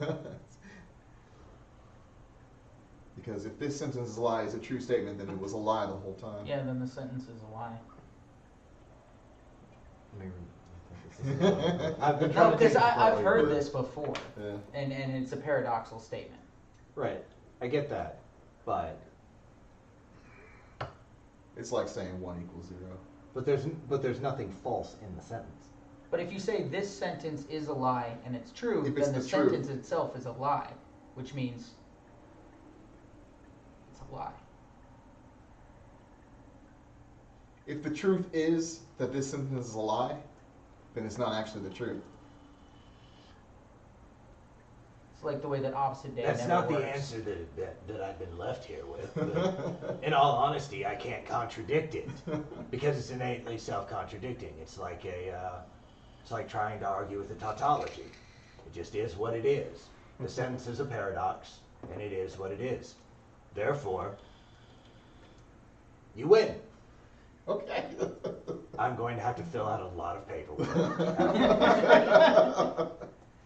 I'm probably going to get my bones ripped from my limbs, Oh, sorry.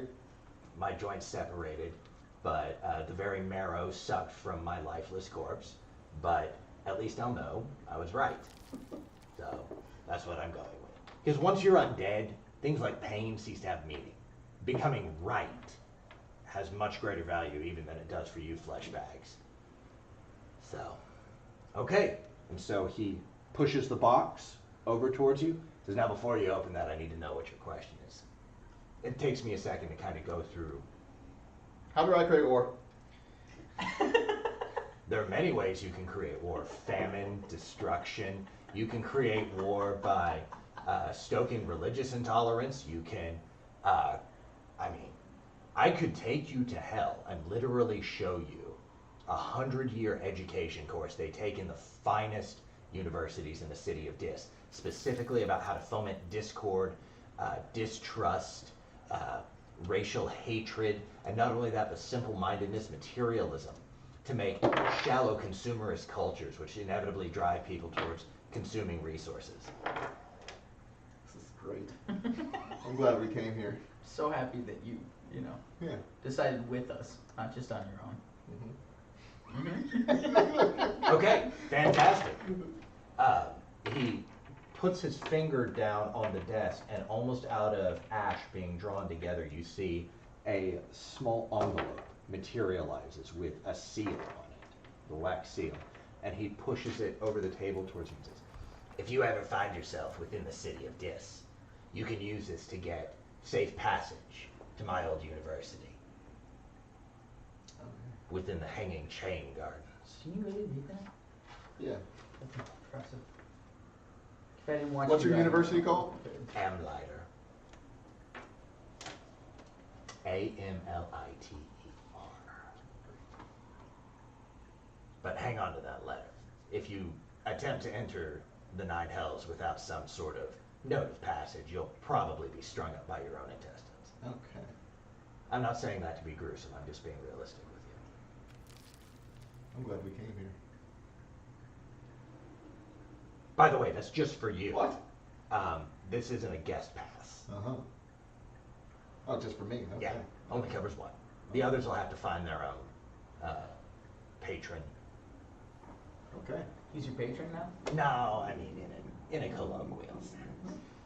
Can I start checking the lockbox? sure, it opens right up. And sitting inside is, get the tables. You're gonna roll for it. All right, it's right here. Do you need? DMG. Yeah. Yeah. I'm gonna roll for it. There's one in that backpack right there.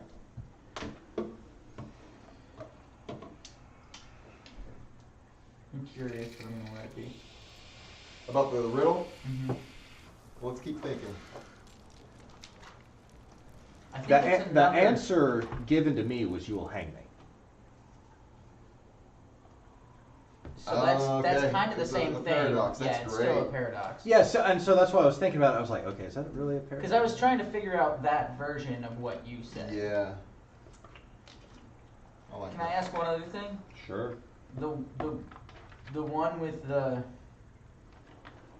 fountain, was it more about being grounded or letting the electricity pass?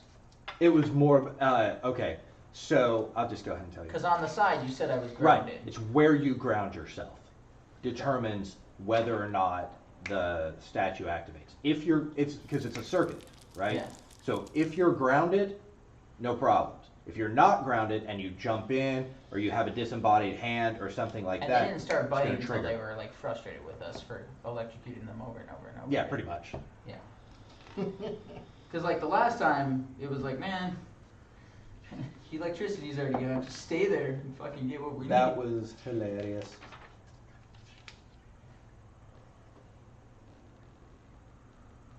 Okay. As the box opens, a small bead of ruby red light floats out towards you, Dusty. And as your hand reaches out and closes around it, go ahead and roll a D100.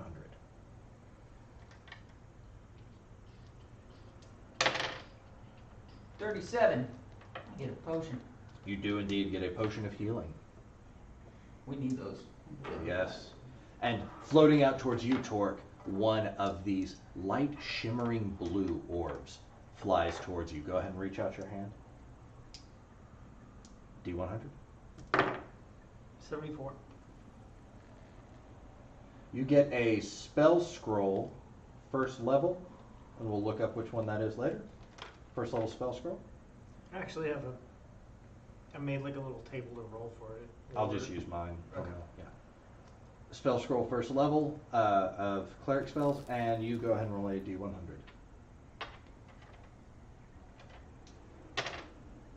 56. 56. You get a cantrip spell scroll.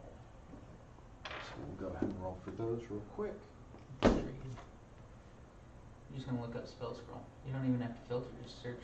So, whatever. I guess you found it quick enough. You do a lot of those, huh? Yeah.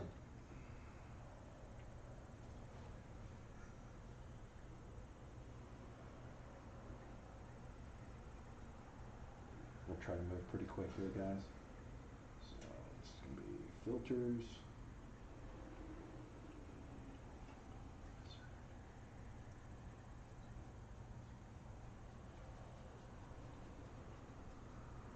Go ahead and roll a d20. Who's doing this? I'm sorry. Me. Go ahead, Bobble. 13.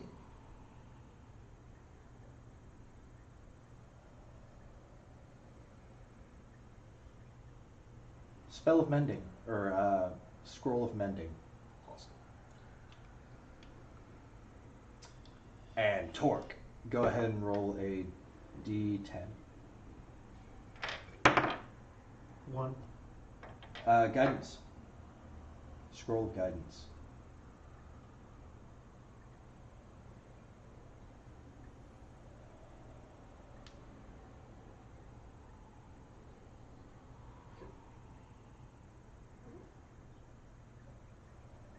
Okay. You guys are done. The skeleton sits back and goes, "Oh, I can finally get some shut-eye." And just loops forward. Becomes inanimate. Nice. You guys ready to head to town? Yeah. You just want to sleep in this room real quick. Seems like the best place. See any more traps around? I don't know. I'll look around the room for traps. There's literally nothing in this room other than the table, the skeleton, and the copper teapot on a serving tray. Alright, we'll hang out with you for a little bit longer, buddy. We're gonna take a long rest. He doesn't respond. He's slumped over. Oh. Slumped over. Well, I'll still talk to him like he's there. Yeah, you can talk to him. Yeah. You're just leaving the door open? Don't know how to close it. Don't know how to close it. Should I drop a snare in front of it? There's 3 spiders You're back gonna there. start buying yourself some rope. Of course, the spiders have to get over the pit, but I'm sure they can crawl along the ceiling. They were just waiting for something to get in their web. Yeah. We'll probably be fine. Is there like a quick exit for this vault? Or we're gonna have to try, like, trace dead. back through? He's dead. He Oh. went to sleep. Damn it. He doesn't respond. Man, are you gonna be like that for real? I keep talking to him. His jaw just...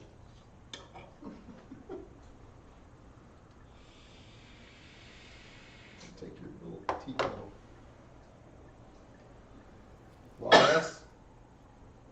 Take shifts? Yep. Okay. Alright, I'll do first watch, I guess. Okay. I'm not even going to make you guys roll because there's no more wandering enemies in here. And nothing enters this place that isn't designed to be in this place. So you guys complete a long rest. Which is good because as you emerge, I'm not going to make you guys work your way back out. As you emerge from Vault 31, it's now about 9, 10 a.m. in the morning. You guys worked all through the night to find this place and solve the puzzle box. Well, no, actually, it's been more than that because it was about 5 when you went in. You were in there for a couple of hours. 3, 8, 4. It's about 4 o'clock in the afternoon, actually, the next day. And you have thoroughly screwed up your circadian rhythm. Sounds correct. That's about... War doesn't have a circadian rhythm. Cats? Are you You sure? think he told you the truth? Yeah, he had to. I'll keep, my studies going, but What got studies? some good information. Nothing.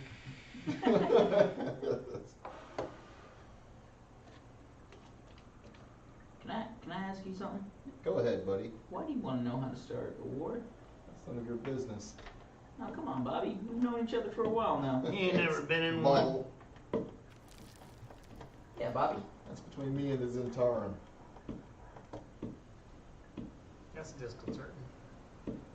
You can trust me, don't worry. Yeah, I've trusted you over many lifetimes. Yeah. You've always You've known Bobble in a lot of lives. I've known you too. I have my answers. Don't worry, you're both still of use to me. He even wants to start a war. I've known him. He likes to set things on fire. I know when you've known me. Yeah, I've known you. Known you a good long time now. We've done all sorts of shit together.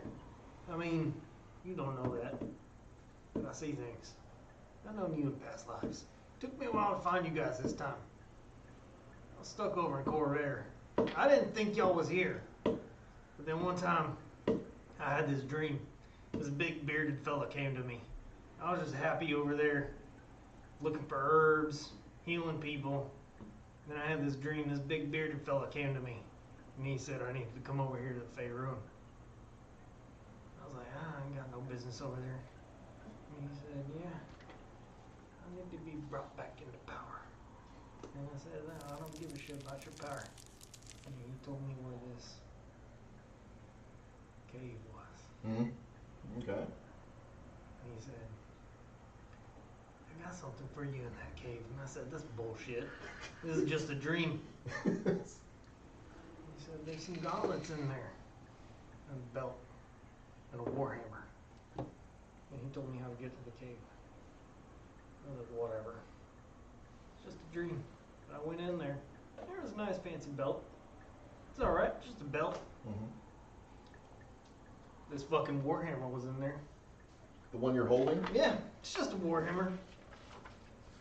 But these gauntlets, there was something about them. Will you put them on your glamour muscles, Greer? Fucking A. Blood started coursing through my veins. And I said, shit. I gotta get over to Faerun. Felt like you started listening to that workout mix. He and just told hit the me gym. y'all was over here. I hadn't been looking for y'all. But I found you.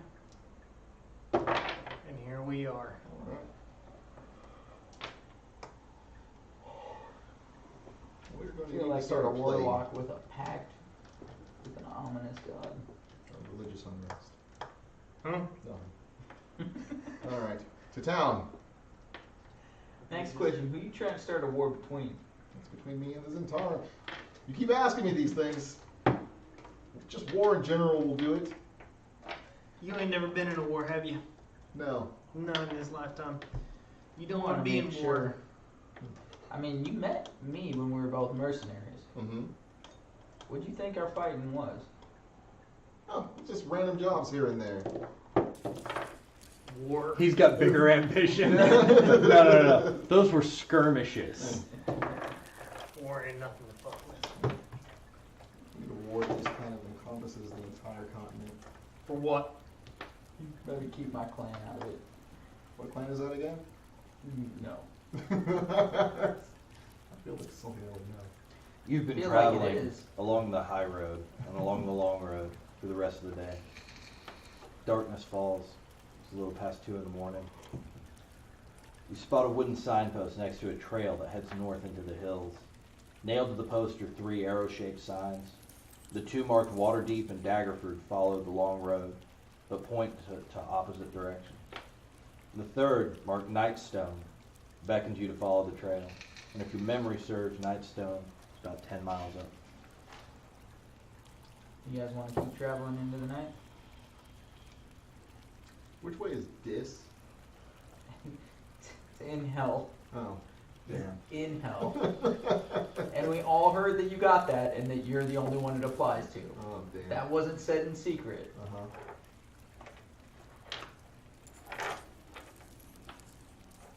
Keep traveling on into the night. We're gonna take another long rest here on the side of the road. Which way? Let's just keep going. Just Way 10 miles. to go. I mean, we just rested 10 like miles. 6 hours ago. Yeah. Take you 3 hours. Be about 4 o'clock in the morning. Okay, Let's go. let's do My it. rhythm's all fucked up. After following the trail for 10 miles, you hear the ringing of a bell. The sound grows louder as Nightstone comes into view. A river flows around the settlement, forming a moat, and the village itself is contained within a wooden palisade, beyond which you see a windmill, a tall steeple, and high-pitched rooftops above several other buildings. Apart from the ringing of the bell, you detect no other activity in the village. The trail ends before a lowered drawbridge that opens and spans the moat. Beyond the drawbridge, 2 stone watchtowers flank an open gap in the palisade. South of the village and surrounded by the river, mostly in a cone-shaped flat-top hill, there stands a stone keep surrounded by a wooden wall. The keep, which overlooks the village, has partially collapsed. A wooden bridge that once connected the keep to the village has also partially collapsed. And that is where we'll pick up next week.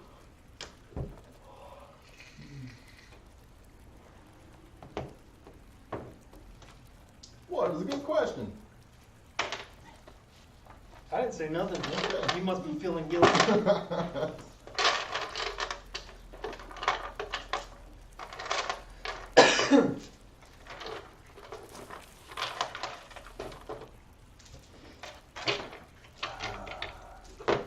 War. What is You're gonna lean super hard into that right at the beginning of this all, huh? I like it. I can't help it, man. I feel like you can. Also, the reason we might have gotten lost is because if I get the choice of going right or left, I just go left. Might be what got us lost. Cool. Always. All right, turn off the stream so we can talk about what we really care about.